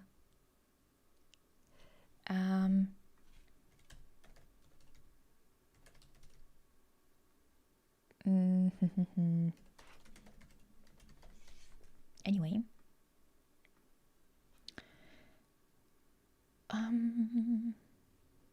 And then the gift that you love the most. Of course. Honestly, even if I'm late, I love watching the lives at a later moment when I'm drawing. Yeah, I was thinking about this. I was like, I love that there's more people who can actually join around like 11 Pacific Standard Time, right? But then at the same time, a lot of people don't get to watch at all because they're at school or at work. And then also on top of that, I feel like a lot of people want to watch a live in the evening, not during the day or in the morning, which makes sense to me. Going to bed, thank you so much for these lives. They feel intimate in a way and just like a more close conversation. Yeah, I'm just enjoying this a lot more recently because I don't know, I got so tired of like YouTube bullshit. I don't know, man. Like it just feels very like there's less personal touch. It feels like there's like, I don't know, something's changed in the past 2-3 years on YouTube. It feels very different now. And also on top of it all, I feel like there's a certain level of just like constant censoring that I'm like really tired of on YouTube. And I feel like with Twitch, it's live, so perchance it's less clocked. I got one randomly and I loved the woman's vibe so much that I subbed despite it only being in Chinese. LMAO. Also, I need to watch your Life is Strange playthrough. I just know it's messy. Oh yeah. This is where we got this from. Of course. Yes, my favorite gift. It's okay. A lot of us live on the other side of the world, I think, but YouTube archives them, and that's amazing. Yeah, that's the thing. That's why I still do it on YouTube too, because I do like that it archives them, that you can go and watch them. But I got so tired of like just the amount of shit I need to, or at least not need to, because the thing is, I could make bullshit. Genuinely, I could just still make videos being like analyzing the trajectory of fashion of this actress, and it's like I'm not, there are limits. There are limits to how much I can do that, especially with editing it too and all of that kind of stuff. Because the thing is, when you just talk about it in a casual conversation on like in live setting like this, you don't have to write a script, film it, and then edit it, and also do research before and try and make something like actually useful out of this information. Anyway, because the thing is with lives, it's like I can, as today, I can just present you with some of the information that I found while I'm working on a video essay-ish or an analysis of a visual analysis of a movie for my main channel. And it's still like, and it's also more of a conversation than just like this thing that I make and then like release and don't really get to have a personal, or not a personal, but maybe more immediate kind of conversation about. I don't know if this is a good point or not, but American school art history, it should be called European art history. It's so white. American school art history. Do you mean like in university when you get like art history degree or something? I'm not sure. I love lives because even if I can. What?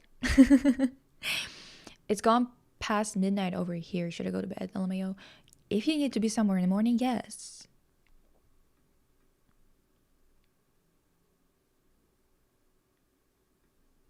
We're probably gonna start wrapping it up in like, well, like I think we're gonna finish when it's gonna be like 2 hours of this. I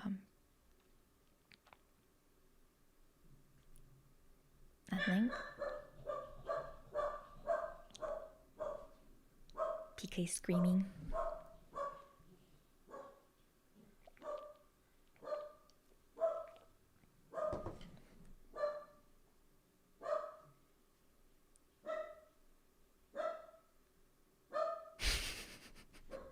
Wait, I need another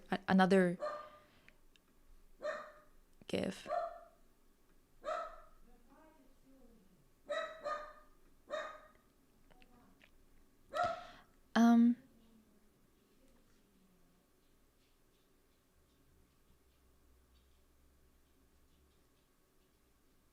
Check out something called the Insane Archive. A YouTuber set up an online archive that focused on combating whitewashed education regarding agriculture. Interesting.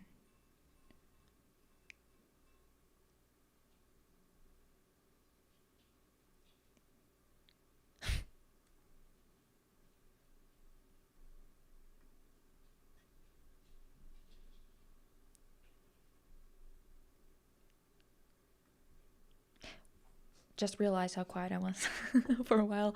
But yes, I'm thinking tomorrow we have a discussion on like the news and pop culture catch up.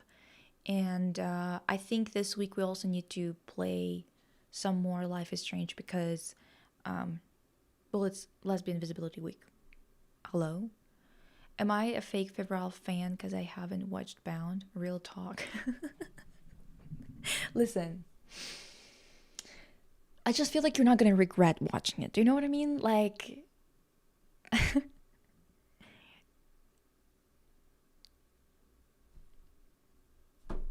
just like gorgeous, gorgeous people being gorgeous, gorgeous. Do you know what I mean?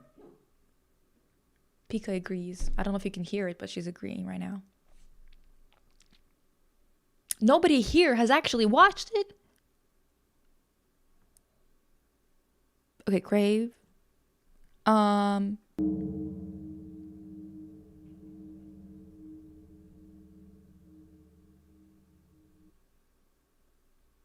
Yes, see, Svader saw it.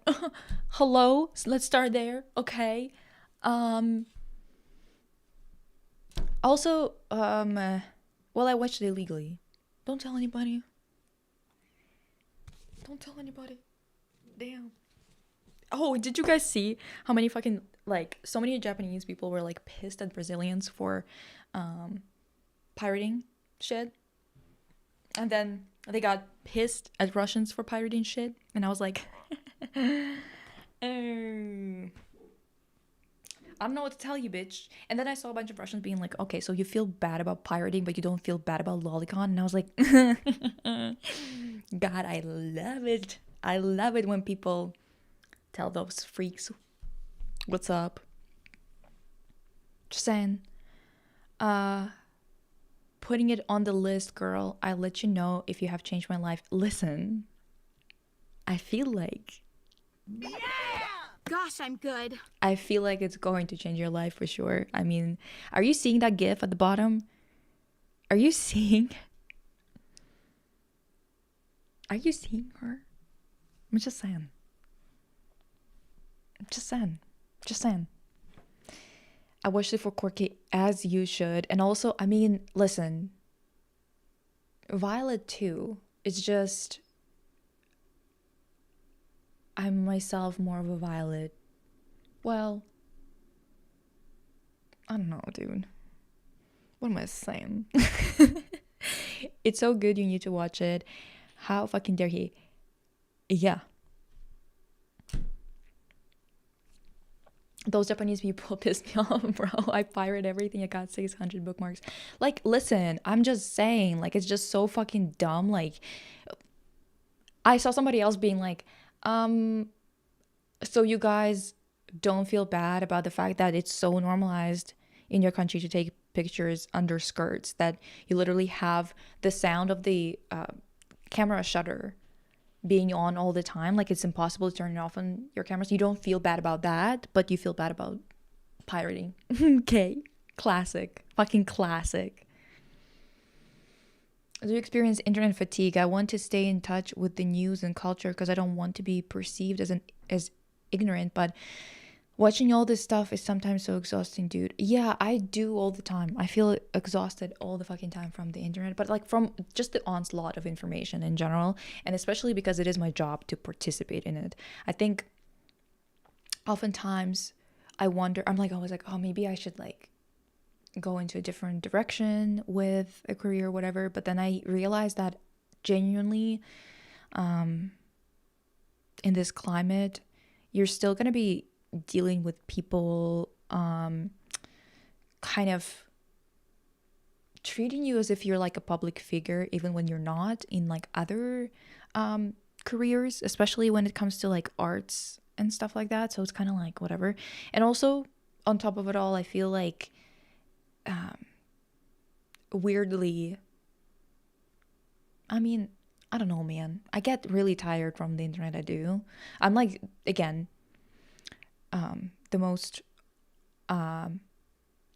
chronically offline, chronically online person ever, because like it's my job, but I get so exhausted from it, and I also just couldn't be fucked to like read about some things and stuff like that. It just like inspired not normal. Yeah, it's normal. Of course it is. Why are you blanketly stereotyping all Japanese people? Girl, we're talking about people on Twitter who were commenting on it. Jennifer Tilly's voice is so iconic. Genuinely. Bound has been one of my favorite movies since I saw it as a young teen. Like, it changed my life. I've seen it for the first time recently, so I did not know what was up. But now that I do, come on. Some of those weirdo men from Japan just disgust me. Yeah. Violet is so strong. I couldn't control myself so well if I saw quirky IRL. Listen. I mean, did she control herself really well? Not her coming in being like, I just wanted to talk about like maybe don't use power tools in the morning. And every time Quirky's like, oh, like thank you for the coffee, she's like, my pleasure. It's like, girl, please. I mean, we can't get Japanese media anywhere. I mean, it's thanks to fan subs and translations that we can read manga and watch anime. Yes. Why are they gagging them? I'm crying. Who's gagging who? What the hell are we talking about? The way so much Japanese media can only survive due to piracy because the copyright holder can just nerf it out of nowhere. Yeah. So much of it is like lost media because they just like do whatever.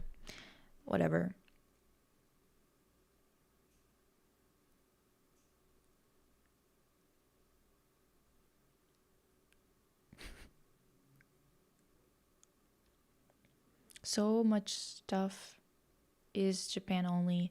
Why don't they want these creators to get worldwide recognition? you know, whatever. Whatever, honestly. Like, I couldn't care less. They should deal with themselves and with their problems. They've got plenty of them. Uh, them being pissed about something as stupid as fucking copyright while there's a literal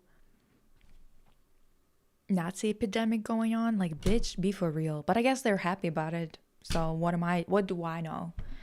Japanese manga wouldn't even be read by anyone outside of Japan if it weren't for pirating. So, what is there to be mad about, TBH? I mean, I don't listen. This is kind of like, it's one of those things where you kind of start to understand why there's so much tension between, for example, Japanese and like a lot of other people around them. When you first of all like learn history, obviously, but second of all, when you realize, fuck, where was I going with this shit?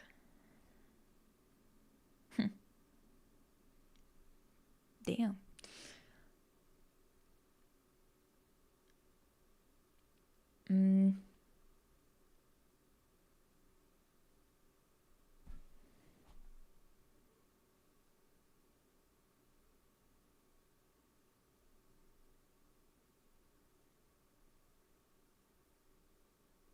I guess when you realize that they had like the whole rebrand for no reason, and like, you know what I mean?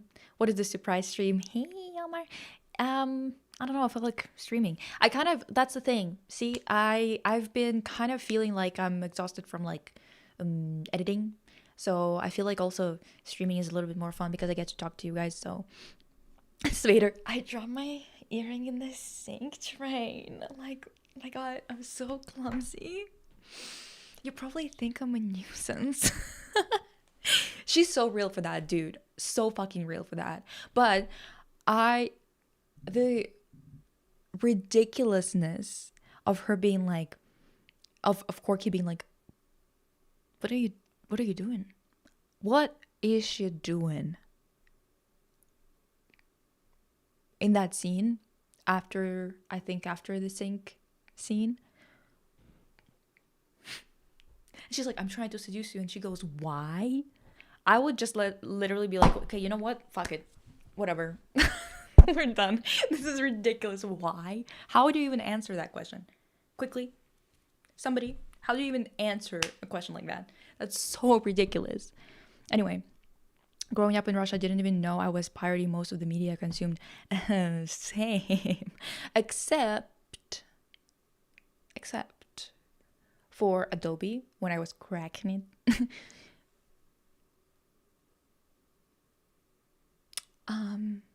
Everything else, I guess I kind of, didn't know really. Anyway, most people within these communities collect lots of stuff first or second hand, lol. Being mad over pirating gotta be top 10 knowledge issues. Literally, I was just like sitting there like,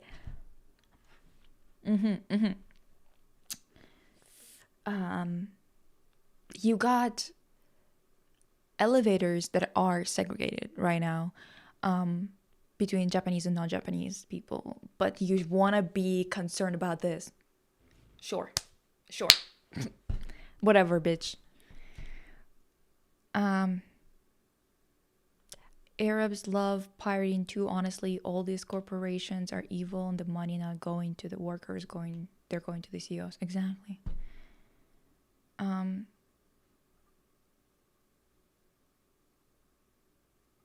Growing up in MX, I knew. Well, I mean, the thing is, I kind of started to like pick up sometimes where I was like, where it was pirating and where it wasn't pirating, but I didn't know that when I was like, sometimes I was buying, DVDs. I didn't know that I was getting the fake ones. You know what I mean?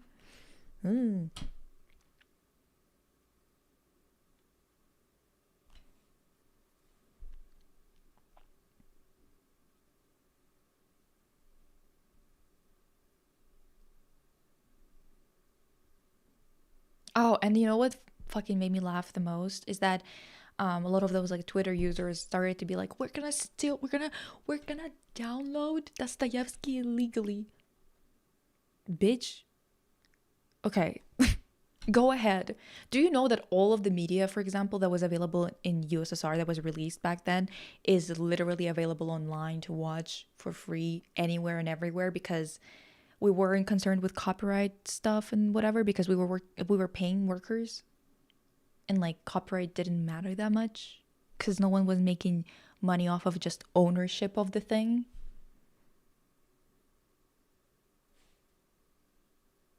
Hello. Whatever. I'm from the UK. Xenophobic lifts is completely unsurprising to me, to BH. Okay, that's crazy, dude. Pirating is great in an age where it's important we boycott big companies. It's also just fun. I do it anyways, LMAO. It's just fun, man. This is, as I've said before, heists, for example, are the funniest crime. And I stand by that.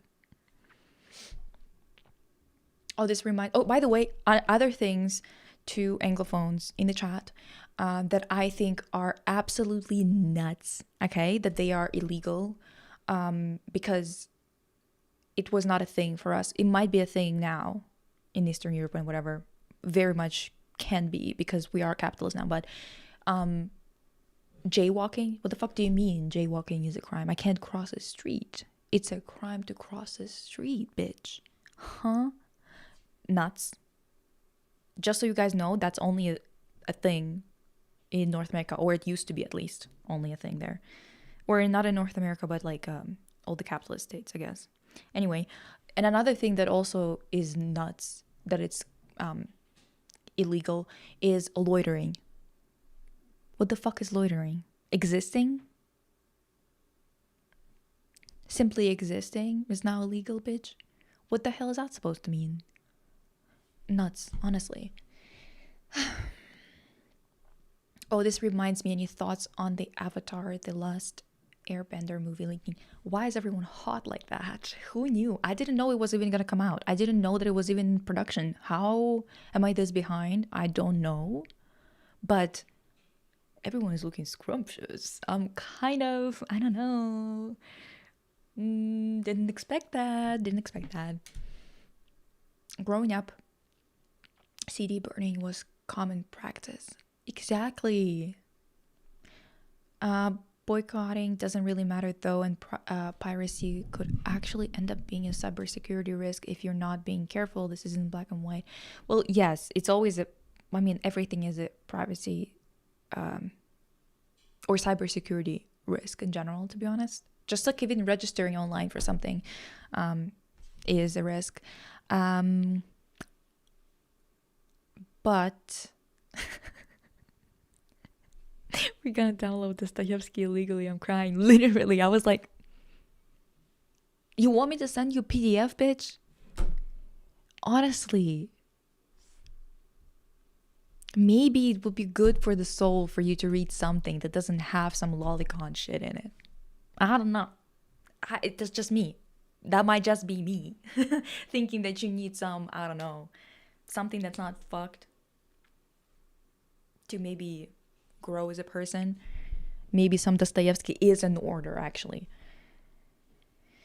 If buying is stealing... Oh, if buying...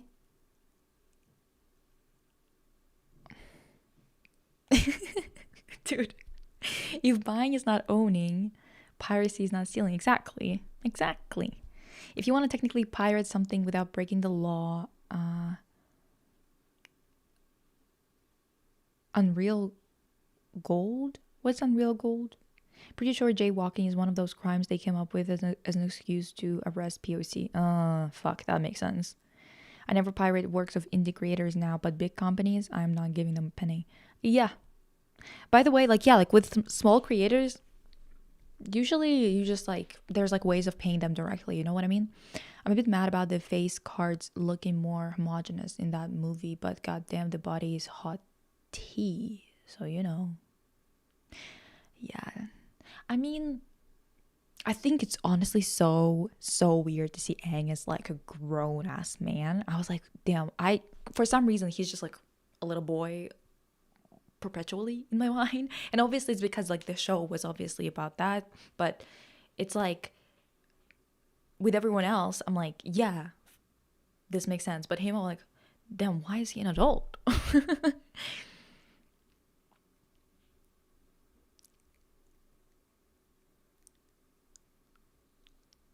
The Japanese don't want to give money to poor indie writer Dostoevsky. Heartbreaking news. You guys, I know.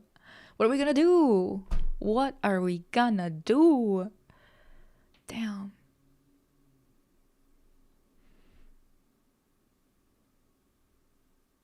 I've consumed Japanese media. This is actually why I have this perspective. But also, it's because I come from Soviet people. We know what they're about. We had to deal with them in concentration camps that they put us in with the Chinese.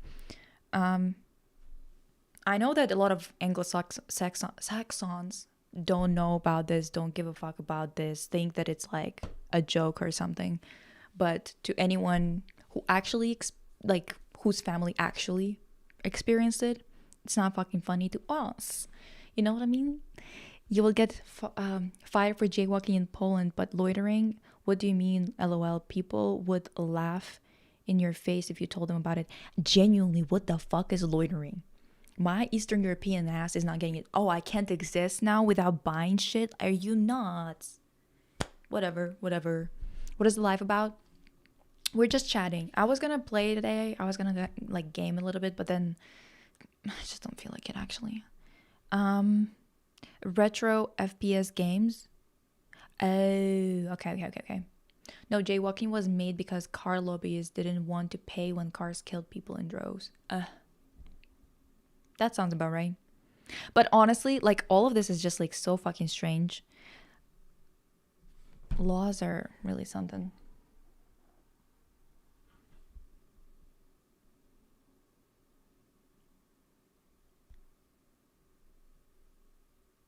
I wish we could live like normal people. But now we have to think about fucking loitering. Oh, Maya! I have this soundbite on lock for whenever Maya enters a chat. Just immediately. They made Zuko look so much like his dad. Their bloodline was fucked in the head, but at least they weren't ugly. Listen. When they're hot, they're hot. Like, what are you gonna do about it? You know what I mean? It's like me being like really upset about The Last of Us being made by apparent Zios, I think, and being like, damn, that's depressing because Ellie.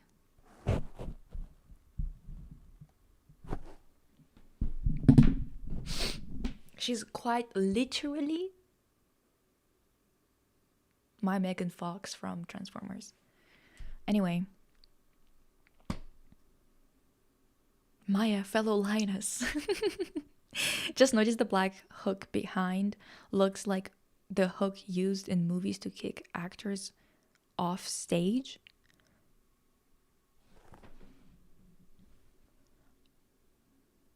To kick them off stage?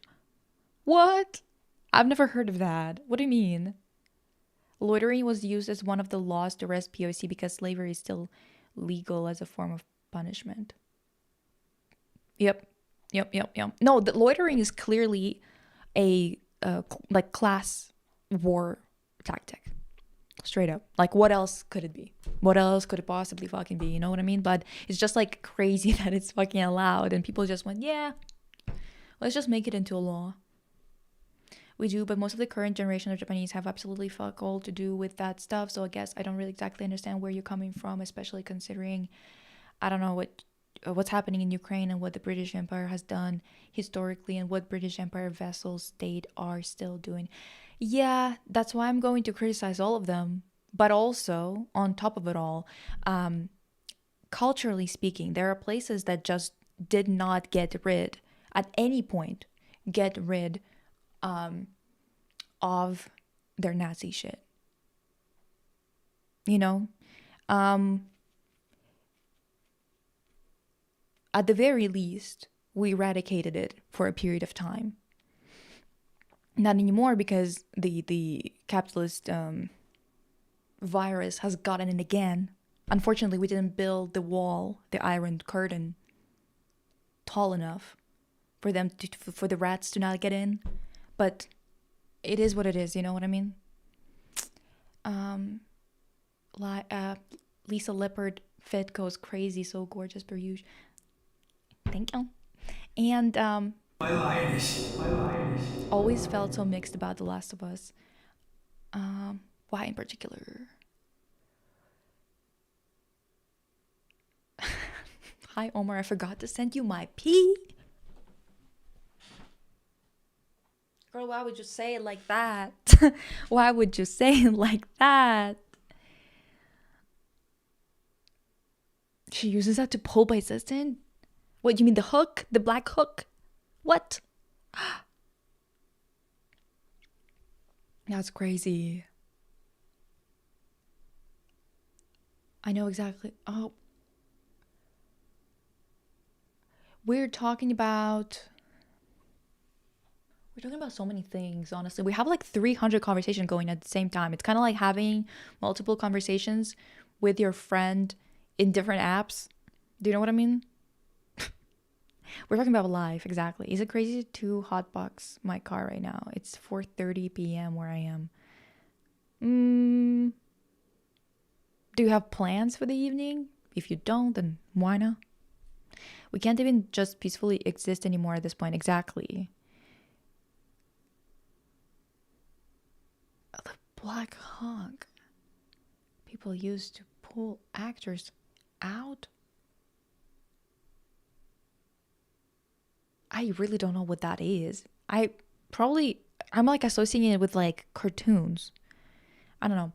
Also, the reason I felt so mixed about The Last of Us is mainly about the games and the game studio.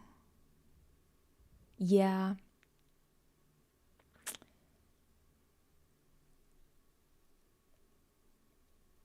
You mean like the creator, right? We're all the same. We're all at the same wavelength and we talk about different things. Exactly. Oh my god, my friend is in the film class and she's texting me how annoying film bros are. Yeah. I mean, is there a more annoying demographic than that out there? Anybody? I don't think so. Omar, it's because I don't have Discord on my phone. I'll send my P image to... Oh my god! My lioness. It's half an hour past midnight over here now. LOL. I've not got any obligations later though. My parents just want me to improve my sleep schedule. Yeah, I like try all the time, but I'm just like a night owl. Not too night owlish, I guess. I go to bed at like 2. But love we're stuck on the hook because I don't understand. Like, is that like a thing outside of cartoons? Sis walked in on me listening to Leon Kennedy ASMR.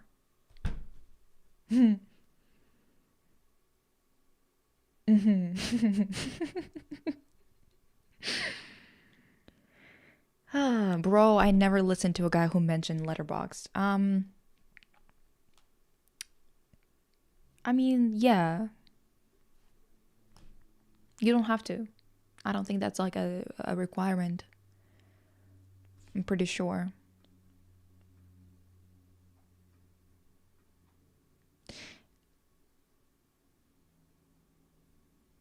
Would you consider getting into giving lectures? Your videos are so well researched.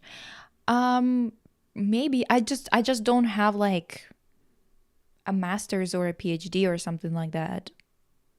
Is that a requirement for lectures? It might be. I don't know. I do think that like some of my podcast episodes, like especially like the ones that were on spametics, for example, very lecture-ish, technically speaking.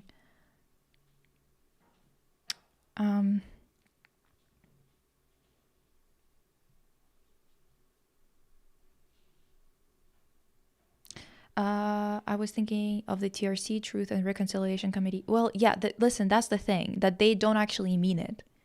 You can't decolonize under capitalism. That's just not how it works. That's why they don't mean it. That's why, like, they read acknowledgments of the land, for example, but they are not actually going to do anything that's going to be productive. It's frustrating at best. I've been missing Lisa's lives because of trying to fix my sleep schedule. Not worth it. Is it nighttime for you, Maya, or what? Bro, I never listened to a guy, period. Same.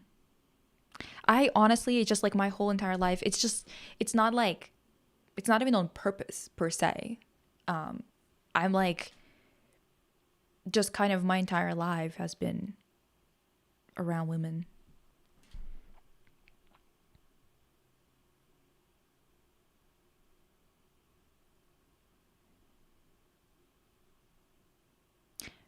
My man-hating sis was shaming me for using male text-to-speech to listen to a book. I was like, this is the only time I willingly listen to male voice.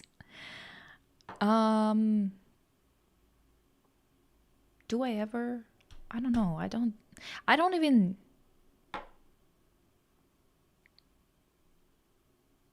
I'm like genuinely just always surrounded by women, not men at all.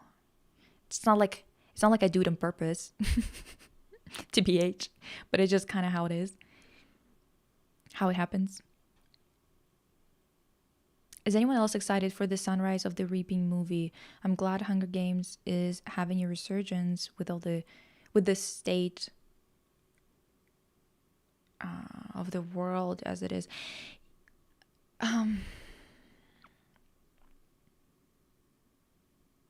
Yeah, but also at the same time, I think that it is always getting lost on people. I guess, like, even the author herself, I've discussed it in my video on the Hunger Games.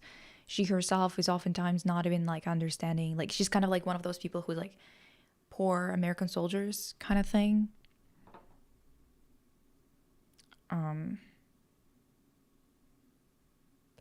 Very important. I want to share that my uncle will give a talk on his woodblock post-revolutionary anti-fascist collection. Woodblock? What's the woodblock? Is that like in historical context? I'm really confused about that. South Africa and Ireland are the two only major nations pursuing a genocide case against Israel, so that's something at least.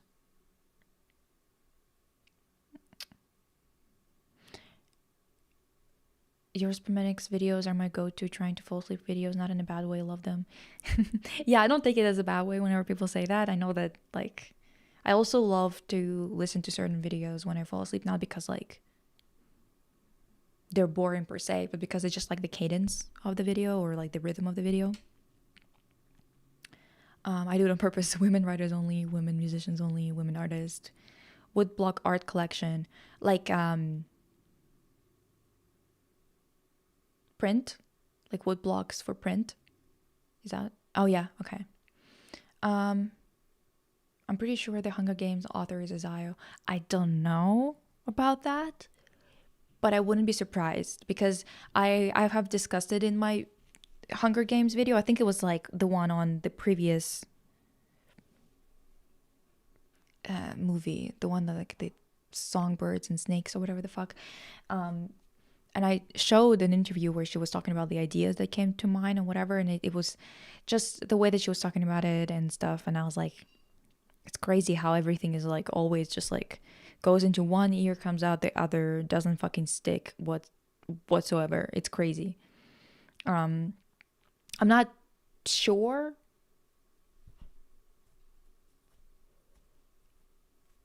about other things.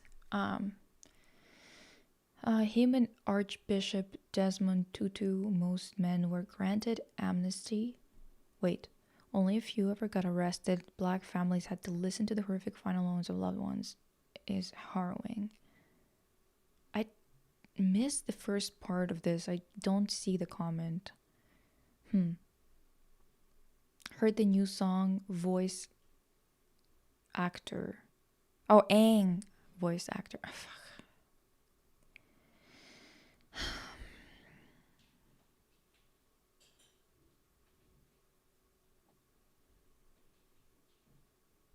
And my video is still my podcast episode is still blocked in Canada. Isn't it crazy that like a foreigner has more to say and more like control over what we Canadians see in Canada? It's crazy. Eric Nam voiced him. Okay. Weird choice. Such a weird choice for Aang, isn't it? I don't know, it just sounds kind of strange.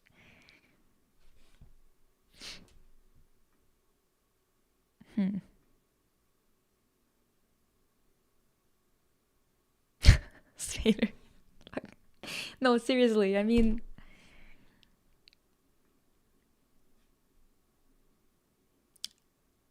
what video is blocked? It's this one. Let me show you.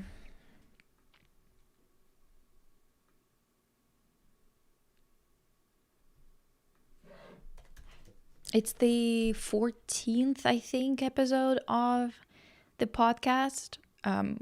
Season 4, episode 14. Let me check, just so I'm not like lying to you about this, because I might be forgetting, honestly.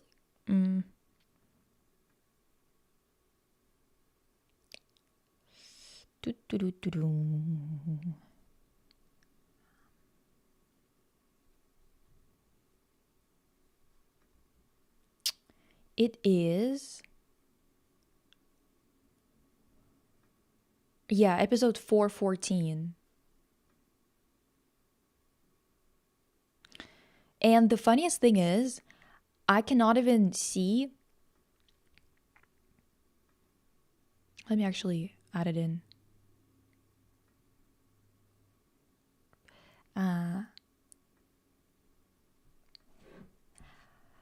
They removed, it basically doesn't say anywhere in my analytics that people can't see it in Canada. I just kind of have to just guess, I guess. This is inside the analytics, right? And then here is where it usually tells you that there's restrictions. Restrictions, none, as you can see. But if I open it from my studio, if I just like click the link in my studio, it's going to open. Okay? Like here, for example, right? It opened. However, if I, from the same account, go to YouTube in general and just like look up as if podcast 4x14, for example, right? It's not showing up. And then if I go here, it shows up for Americans, for example. It's just blocked in Canada. So then you go here, videos. Look at that. Isn't it interesting? 11, 12, 413, 415. Ain't that fun?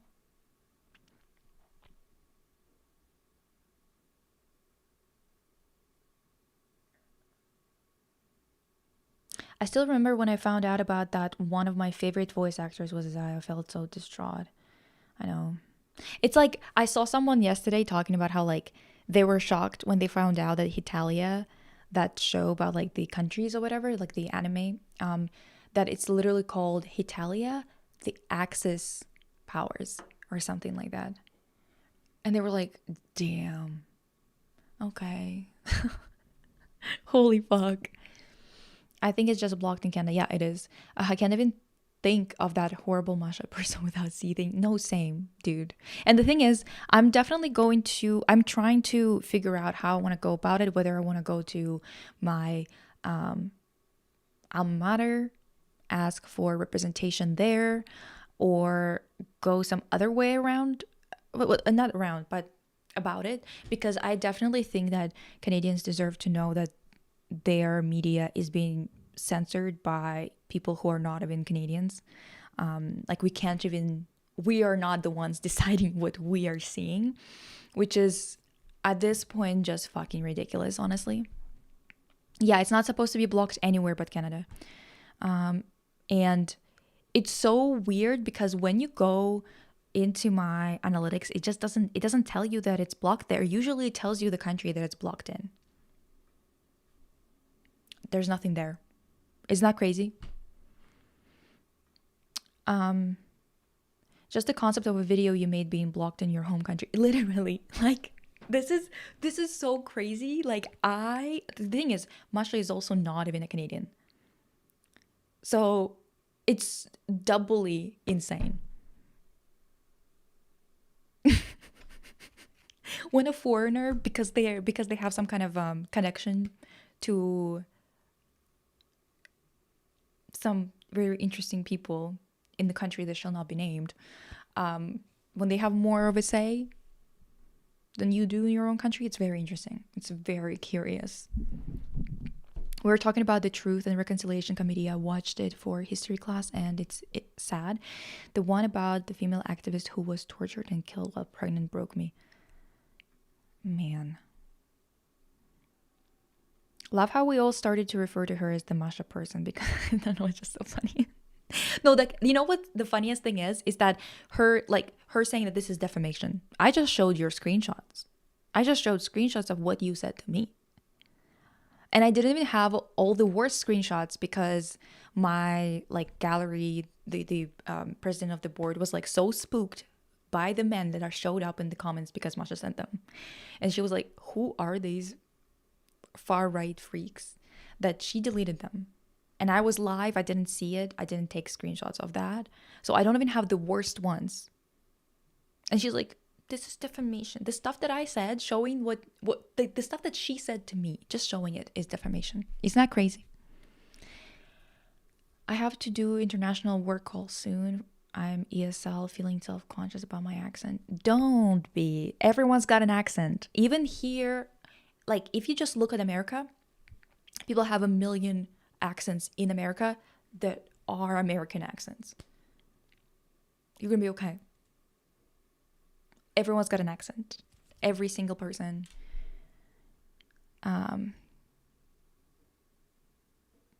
Masha, when I cut you, Masha. Exactly. Okay, I tried to look it up and I can't find confirmation about Collins being Zionist, but she hasn't said anything in support of Palestine either. Seems she'd rather stay silent. Yeah, I think that the confirmed ones are the director, the one that directed most of the Hunger Games movies, Jennifer Lawrence. I don't know if she changed her mind or not, but she was very vocal about being supporting the state that shall not be named, and also supporting that Amy Schumer person. Rats.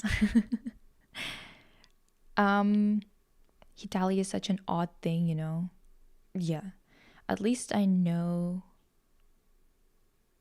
the Andor Castle has me. I don't know them. It's literally anime boy country humans. Were all of them boys, dude? Were all of them men? Why? Huh? That's crazy. But the evilness is insane. I'm not gonna read the part that I shouldn't. But you know, YouTube fucking sucks. All social media sites don't give a fuck about people who prop them up protecting children. Dude, I just today, there was again, let me show you. Let me see real quick where it is.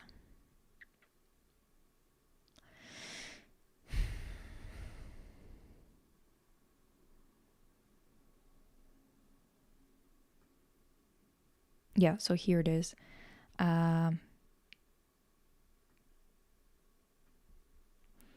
So former Israeli intelligence force captain Ella Kennan tells Jewish Conference she runs an influence operation out of Tel Aviv that works with over 60,000 people around the world that make our content viral.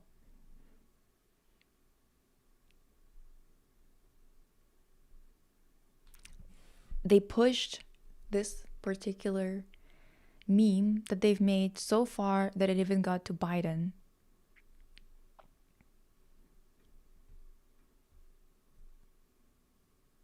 So it's clear. I've been telling you that this is happening, especially on TikTok and stuff like that, but they like flag creators they find to be too left-leaning, for example. If you've been wondering why you never see someone's videos or whatever, this is why. It's fantastic. Actually, wait, maybe it was too early to move it. Anyway, when will people learn that defamation means you are lying about someone? Exactly. Like, girl, if I'm just showing your literal comments, whatever. Country that shall not be named has more power in my country in general. Same. It's honestly very, very, very disturbing. I think a lot of Canadians are really like starting to notice it and feel very uncomfortable about it.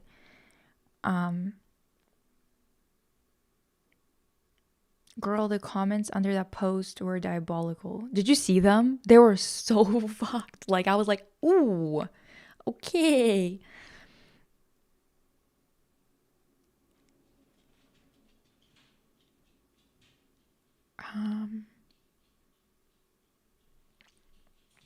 Girl, did you see that in Russia that women who choose not to have kids need therapy? Yeah, I saw. Well, they're just like suggesting it right now. They're still like talking about it or whatever the fuck, but it's still. I'm not surprised. Mostly because this is the type of shit that's going on all over the world, and people genuinely, I'm really tired of people like here, for example, being like, well, at least it's not like we don't have to go to therapy if we don't want, whatever. And it's like, bitch, it's not that far off. Like, we're in a bad situation globally. We need to figure this shit out globally. It's not enough to just like point somewhere else, because it's genuinely disturbing. I'm like, every time I hear something like this, I'm like, and they want us to not be like, to not just jump them at this point. Like, they want us to be normal about, or like cute about these restrictions on our freedoms. It's honestly astonishing. Has anybody here played Alan Wake 2? No, I haven't. Me when I spread misinformation.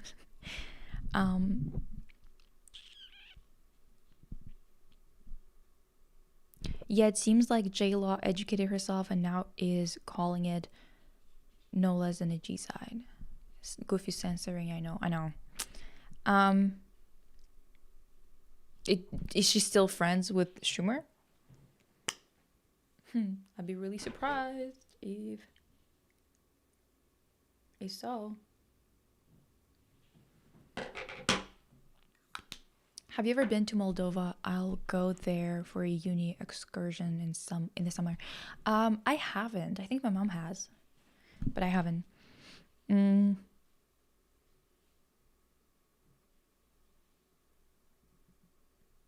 think situation with accents in Europe is a bit different because we are taught the British monarchy high class one, and if you don't speak that one, you somehow aren't good at speaking English. Yeah, I know. And then the thing is, I learned it, like the British words for everything, the one that they usually use colloquially speaking.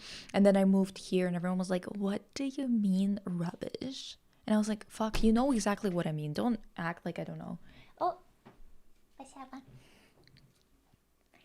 My mom got me kombucha. Oh yeah, I saw those Insta comments before this section got cleared, and oh my god, there were people on crazy xenophobe. Yeah, but also like, I honestly, dude, the amount of bullshit that I had to listen to. So many people who were just like messaged, like DM'd me, and they were like, you like all Russians are mixed, and because of that they're like they're have dirty blood. And I was like, holy fuck, who are these people? Where did she even get them from? Like, ew.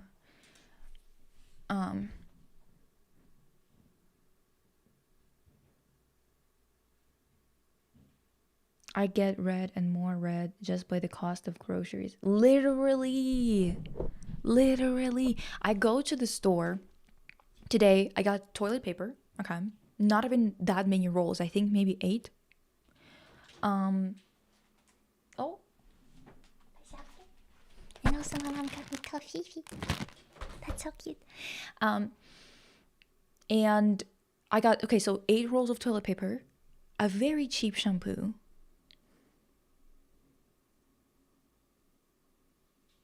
oh, and 2 liters of milk, which is, for those of you who are American, it's like half a gallon. And how much do you think it cost me? $25. 25. And I bought everything like the cheapest one. Isn't that wonderful? Don't you just love it? Like, don't you just fucking love it? Sending women to therapy for not wanting children is giving very 1950s housewife speaking her opinion and getting sent to a mental health hospital. That's the thing. If that would have never happened in 1950s Russia.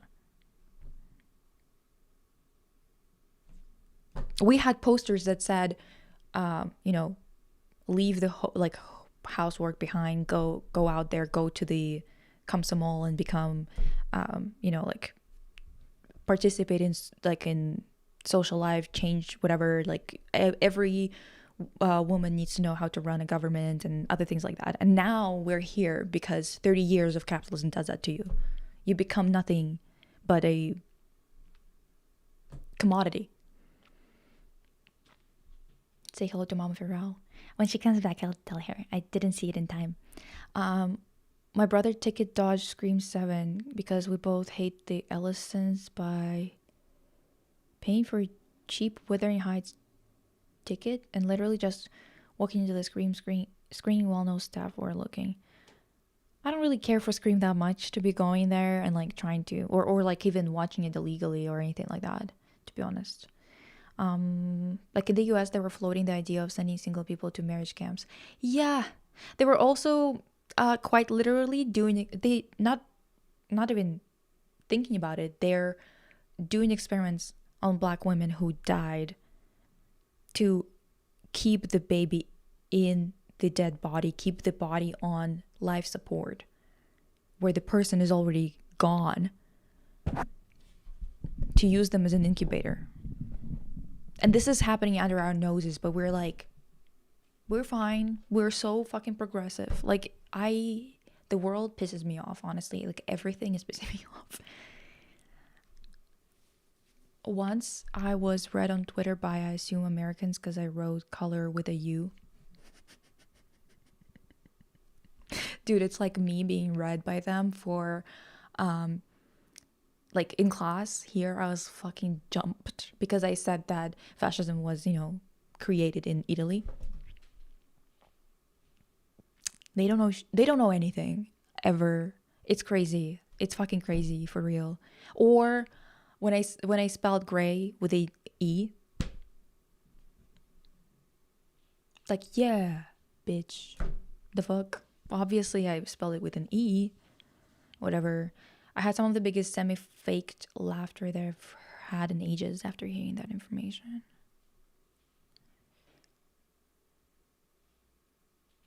At least in 1950s Russia, you would get free housing and education. Yeah, I know, because my family did.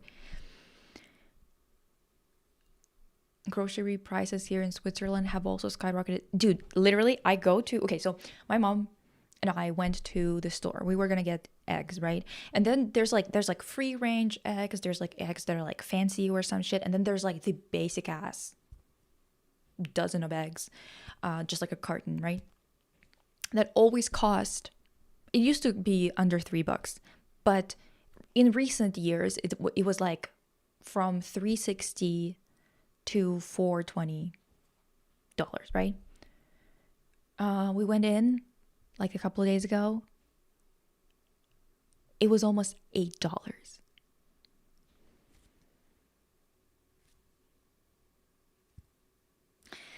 I mean,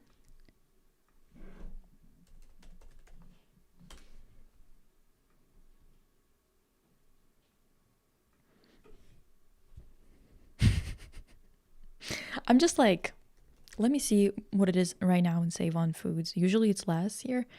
Okay, so right now, the most basic ass eggs, these ones are white eggs. Let me actually share that with you guys so you see. This is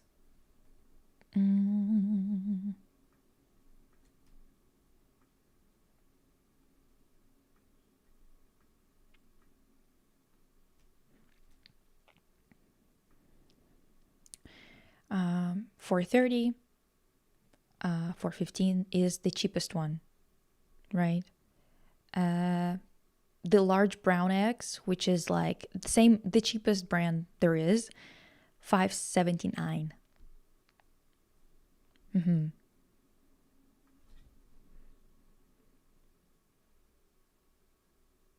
One pepper, bell pepper, $4.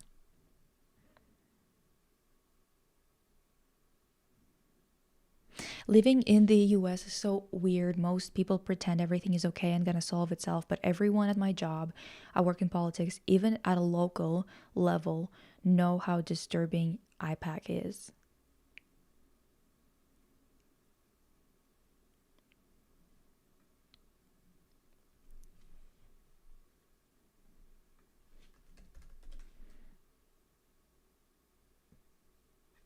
Oh, I was like, what is that? And then I remembered sharing eggs with the class. Exactly. $8 for 12 of eggs. Yeah. I think those are like free range. Oops, sorry, it's really loud. This is kombucha, a local kombucha from Alberta. Oh my god, yes, I remember that story was so horrifying, and from what I remember, they still had the family be responsible for that woman's medical bill afterwards. Yeah, fuck, when I heard that, I thought, you know what? Fuck, I can't suggest things like that online or in public. But like, read my mind. Okay? Like, fuck, honestly. Americans have a lot to say because they can only speak English. That's why they care about the differences in gray and gray. Yeah, I know. They don't care about the difference between there, and there. But gray, yeah. The basic ass eggs that always shatter when you crack them open. Yeah. But why were you jumped by saying fascism was created in Italy? Because they didn't know. They thought it was in Germany. And also, one time I was jumped because I said that, well, both Japan, like Japan has committed a bunch of war crimes in World War II. And like they had camps too. And also I said that there was more Soviets killed than anybody else. And they were also mad about that. I don't know why they don't know history. Like the most basic shit, they don't know it. I don't know why, man. Beyond me. It's beyond me.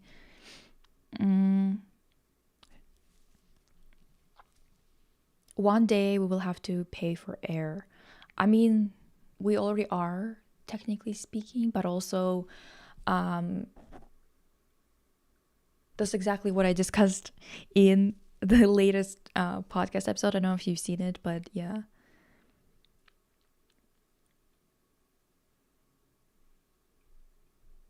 The wild thing is talking to other Australians and they still think everything is fine and can be solved with more capitalism. Dude. It's not drunk. It's kombucha. It's just kombucha, dude. It's not alcohol. I just want to say I love this community. These streams make me feel less crazy and alone. I hope you all are doing well.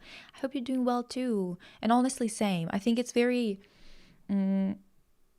well, to me at least, I only feel sane when I'm around people who are not pretending like this isn't like fucked up shit. You know what I mean?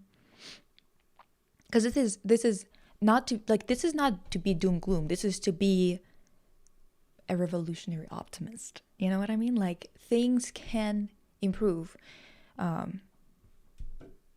People used to solve illiteracy crisis within 2 years. People used to do that because when you actually do things without hindering progress with flashy shit, you actually get somewhere. Isn't that crazy?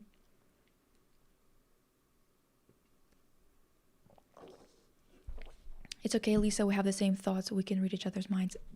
See? Yes. I'm just gonna like look into the camera and you're gonna get it.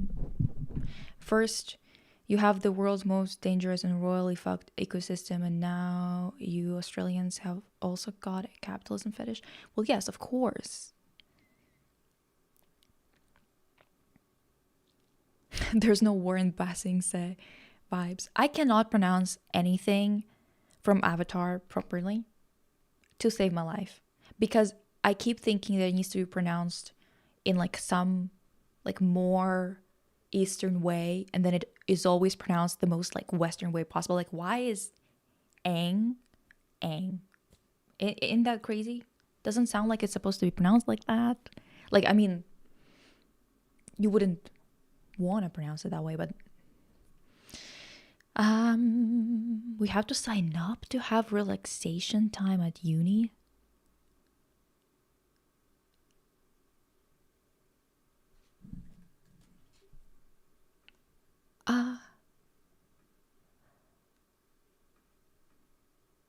I had to take a screenshot of that because wait, where are you from? Huh? What the hell?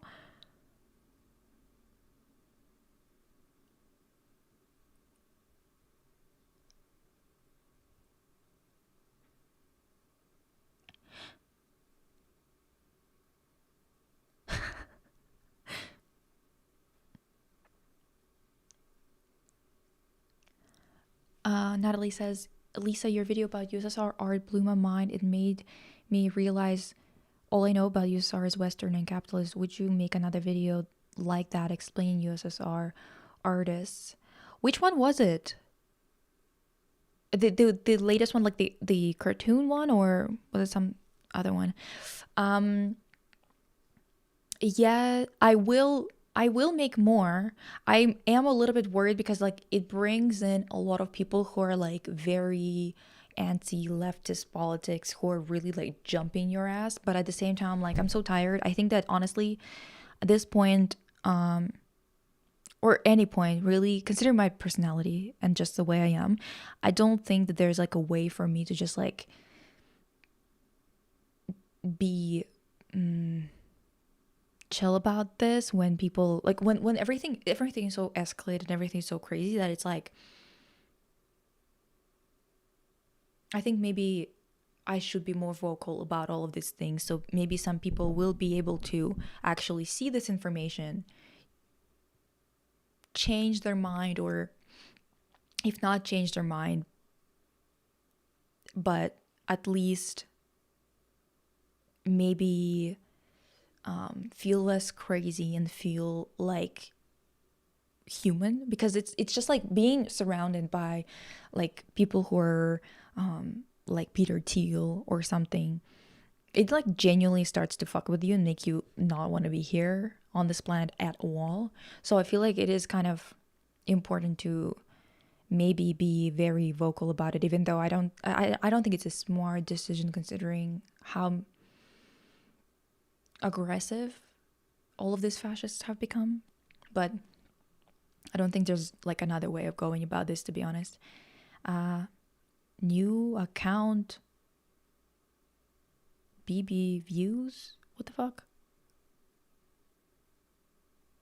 What's going on?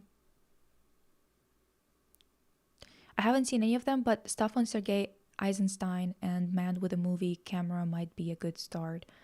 I could cover it, actually. I should cover it, mayhaps.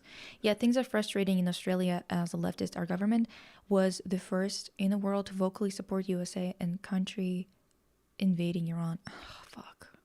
We just do what Trump says to do now. Carney does the same shit. It's so fucking frustrating. Wait, I missed it. What did she say? What? They really said no loitering at uni. Wow. The screenshot thing. It was about having to book relaxation time at university. Capitalism won't save us. It's actually the opposite. Capitalism is destroying everything. Exactly. That's why I made that video being like nationalism is also not going to save us. Which I guess pissed off some fascists, as per usual.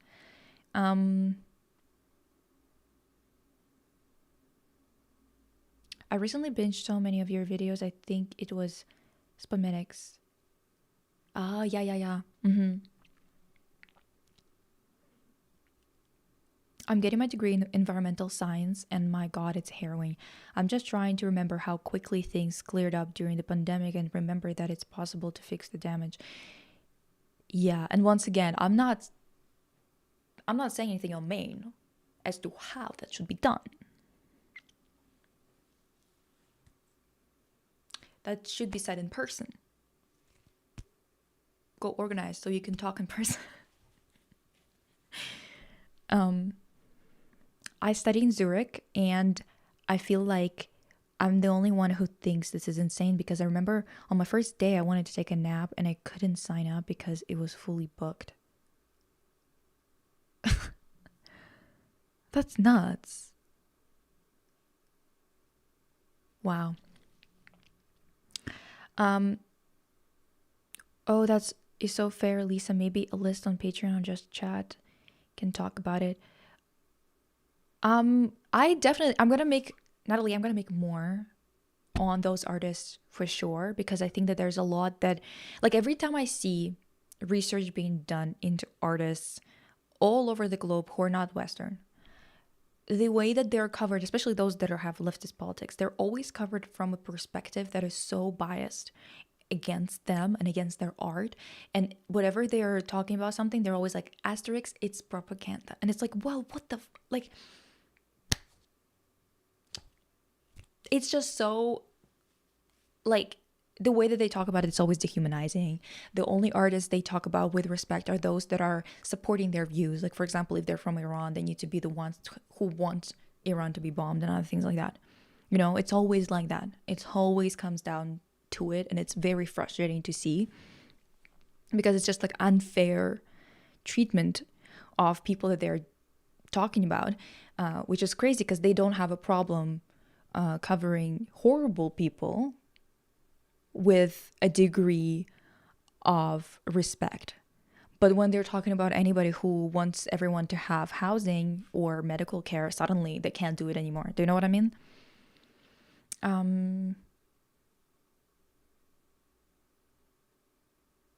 Also, who the fuck thought that fighting a bug infestation with an animal who had no natural predator in that territory at the time was a good idea? Girl. Leftist art is propaganda, says the Pollock scholar.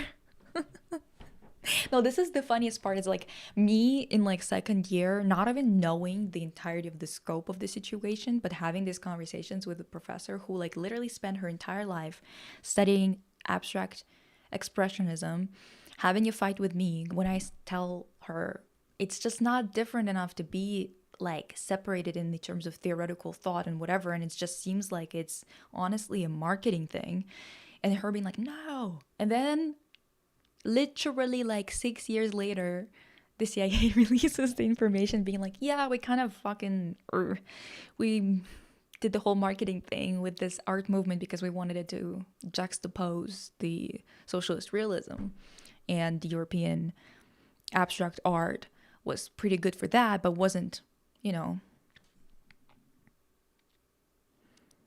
Hello, I'm new to your streams, but I love your vibe and think you're funny and happy to finally see a sane, down-to-earth streamer. Ooh, hi. Honestly, I was like scared of streaming on Twitch for the longest time because I was like afraid that was going to be very like right-wing. So people would get kind of pissed with me or at me. But it seems like people are kind of like evenly split amongst the platforms right now in that sense. Yum, yum, yum, yum. I love how people who are just joining in see an image of eggs and hear anti-systemic conversation. They see an image of eggs and anti-systemic conversation. Listen, listen. I mean, it's just like the thing is, me and my family, we're always like, and my friends too, like every time we're like, listen, we need to have also like other conversations because we're so tired. We need like some kind of energy from just like positive energy to keep on going, right? But then every single time we go outside and we spend money on anything, because when you go outside you have to spend money at least on fare just to get somewhere, right? On like a bus or whatever, or you go to the store to just buy the cheapest shit imaginable, just eggs, toilet paper, and fucking shampoo, and you come out, spend so much money, and you just kind of go, well, now we have to talk about it. And this is kind of like every single day.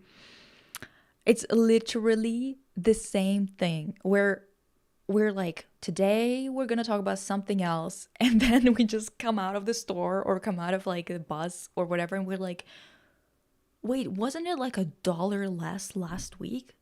A whole ass dollar, which is like literally a 25% raise, like in terms of price. Wasn't it? Wasn't it?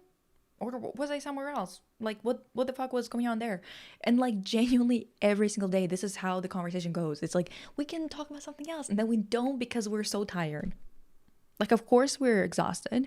And honestly, I just stopped talking to people who like keep on insisting on ignoring the issue. Like, they say like, yeah, it is more than that, but it's just like, it's not a problem. It's just temporary, whatever. And it's like, listen, if it's not breaking your back yet, good for you. I don't have the luxury of ignoring this situation. So, and even if I did, I would still not, because of just like how I am. But if that's okay with you, like whatever, girl. Twitch is a mixed bag. I think that every place is a mixed bag. And also a lot of people are well-meaning, but they are so like propagandized against everyone else in the world except for like a few Western countries, and it's usually like I'm not saying that they're bad people for having these ideas, as much as like I think it's like at this point it's your responsibility, I think, to just like go out there and be like, I need to get it through my head that everyone is a person. You know what I mean? Like, even if that's not what you grew up with, even if that was like literally beaten out of you while growing up, I think it's important that we realize that the class struggle is the biggest struggle. Identity politics is part of it. It's not something like, we have to be able to understand when it's being used against us. Kick is the right-wing cesspit. Yeah, that's what I heard. But I also heard that about Twitch before. And now I heard that Madeline Pendleton was saying that Twitch is kind of like not like that. At least not anymore. Or it's kind of similar to TikTok and other platforms. And I was like, okay, maybe I should try it actually. Because I genuinely do enjoy talking to you guys more than like having this like just making a thing, putting it out there, and just like forgetting about it. You know what I mean?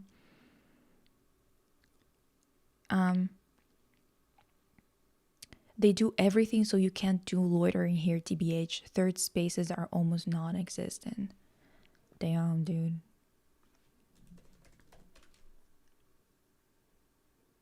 Damn.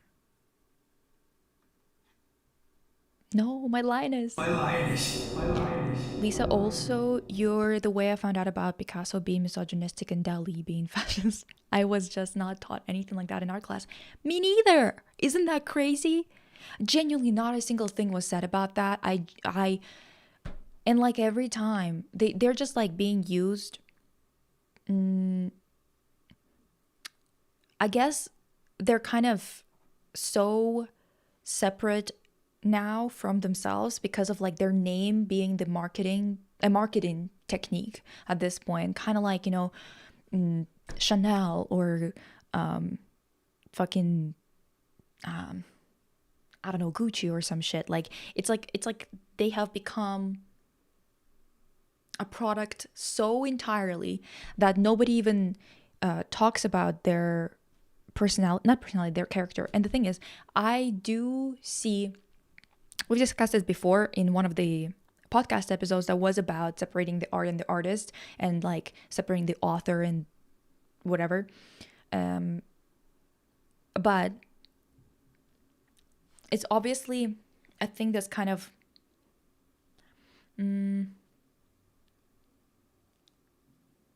I think if it's even as an artist, even when you're in a succession of different types of artists and all of them learned how to do things, whatever, and they're passing down their knowledge, or they're working on theory and that theory isn't taught to you, you have to still understand that whenever you engage with their art, and in their art you see that the themes or their character flaws, let's say, are a huge part of their art, I think it needs to be acknowledged. You can't just ignore it. For example, in my opinion, Les Demoiselles d'Avignon by Picasso clearly shows his fear and his anger at the sex workers that he was coming to, got a disease from, and then was pissed at them for it. Because that's what he wrote, that's what he was saying about it, that's what that's what he quite genuinely was saying about women from Avignon, I mean.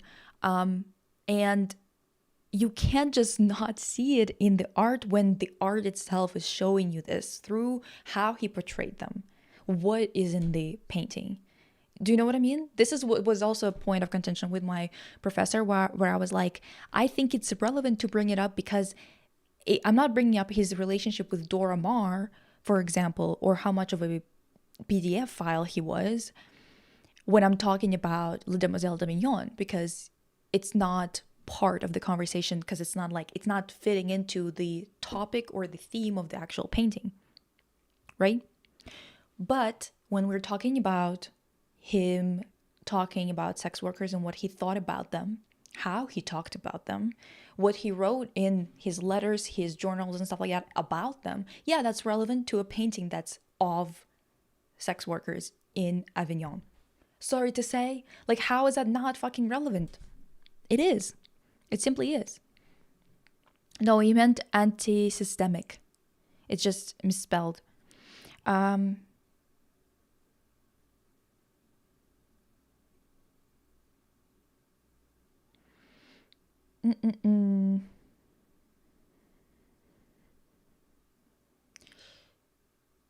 Lisa with the egg prices is me with the increased price of public transport. Literally, dude, the public transport too. Oh my god, it's ridiculous.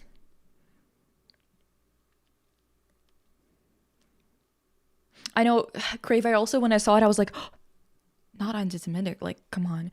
And then I realized that they meant systemic from context. Feminist movements would have had more bite if the CIA and that complicit pig Gloria Steinem hadn't defanged them during the 60s and 70s. Yeah, but that's the thing, you know, class struggle and feminism, it's so intertwined that you can't separate them. Most right-wingers from Twitch migrated to kick streamers and viewers because they were mad they couldn't say slurs. Oh, well, fantastic then. The whole platform is gonna get cleaned up just naturally. Isn't that beautiful? I am half Iranian and I'm against the war in every community, conservative and leftist. The mainstream media only want to hear the conservative Iranian voices. In every community. Oh yeah. It's just there wasn't like a comma or something. I got confused. Legit man, when their actions have consequences and they blame everyone but not themselves. It's so wild looking back on what I was taught about Picasso and not a single mention of why he portrayed women like this. Even when students asked why. Damn. Is the live disconnecting again? This is so annoying. I literally don't know. What the heck? This is so frustrating. Maybe if I turn off this computer, it's gonna make it better, perchance. Yeah, so it's a wild. What I always thought about Picasso, and not a single mention why he portrayed women like this. Literally, when you look at the painting of the crying woman or whatever it's called, what is it called? Picasso crying. It's some other name. It's like portrait of the weeping woman, right? It's Dora Maar. There's paintings around the time when he was like cheating on his first wife, I believe, where he would paint his wife and then would have like a tit of another woman coming out of her face, which is like, by the way, reminds me of that joke, which was absolutely fabulous. Honestly, it's so fucking funny. And Gossip Girl, in the original Gossip Girl, where Blair talks to Serena and she's like, Serena, you can't, like, don't date an artist because today you're his muse and the next day it's some Picasso shit where there's someone else's body part coming out of your eye in his paintings and stuff like that. You know what I mean? She obviously said it in a more eloquent way than I did right now because I do not remember how she said it, but yes. I always thought that just normal for Cubism law. Yeah, I know. Wait.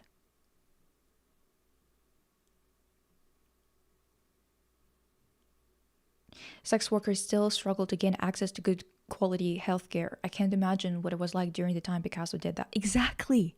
And he's the one creating the demand. You're the problem, brother. You're the reason.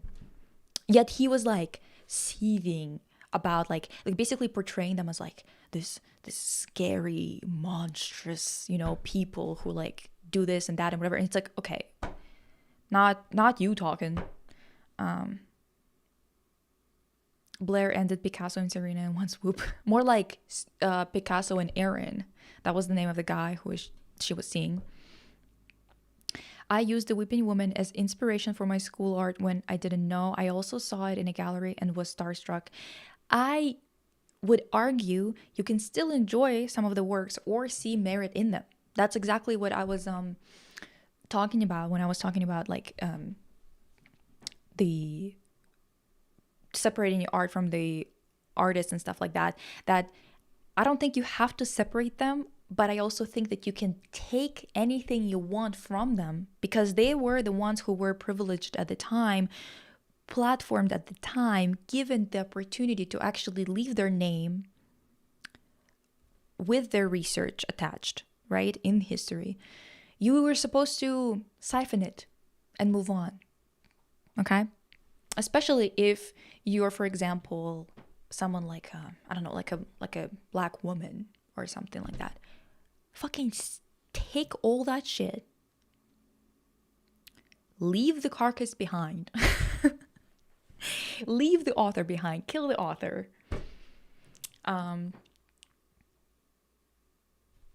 Take the work that they were privileged to be able to do because they were paid to do it. They were propped up to do it. They were placed there to do it. Take it and go. You know what I mean? There's nothing wrong with engaging with whatever thoughtfully and critically. I wouldn't support someone who's like alive, for example, with money to get to see their stuff or whatever the hell, but exploit them. They exploited everybody in their lives. They exploited everything and everyone and got to do things that nobody else got to do because of their privilege. Now it's your time to take it and run with it. Do you know what I mean? I remember that I was questioning Diego Rivera's relationship with Frida Kahlo when I learned about that in school. I actually don't know about their relationship. Like, don't know much about it, but I wanted to dive into Frida Kahlo for a while now.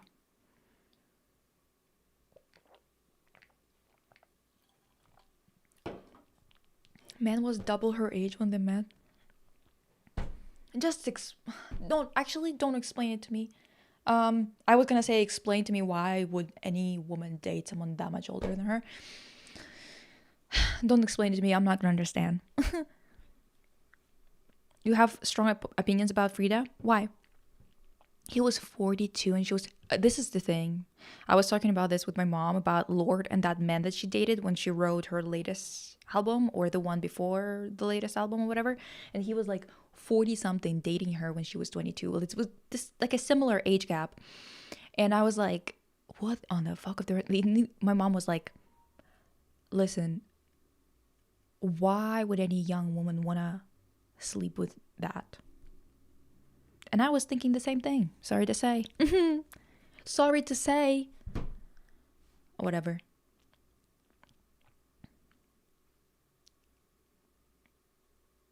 The film was made during the peak of the AIDS epidemic, so it was definitely commentary on that.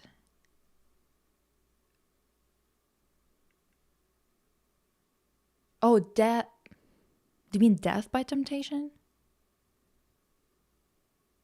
Who is a succubus? He slept with, giving him something that is rotting him by... Oh, yeah. I watched a documentary on Frida and my ADHD brain can't remember a single thing.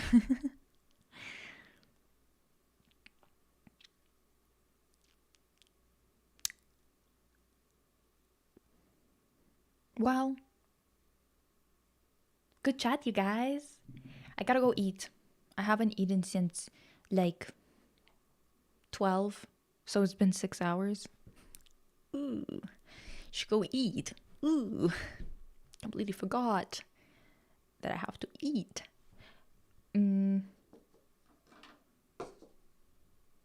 But yeah, love chatting with you. See, this is why I want to do lives more, because I feel like I'm just like enjoying my time more this way. Banana meatloaf. Ah! I still don't understand why they would put both of them together. My God. Buen provecho? Buen provecho. Is that how you pronounce it? I don't know. I ate dinner, but I think I got a migraine now. Oh. Put your feet into some hot water. That helps with the migraine. Just by the way. Thank you guys for hanging out. I hope you guys are having a good time of day, whichever time it is. Don't give up. Don't be depressed. We've got each other, baby. And we will fix the world. Anyway. Because we're what? Lionesses. Sorry. Anyway, yeah.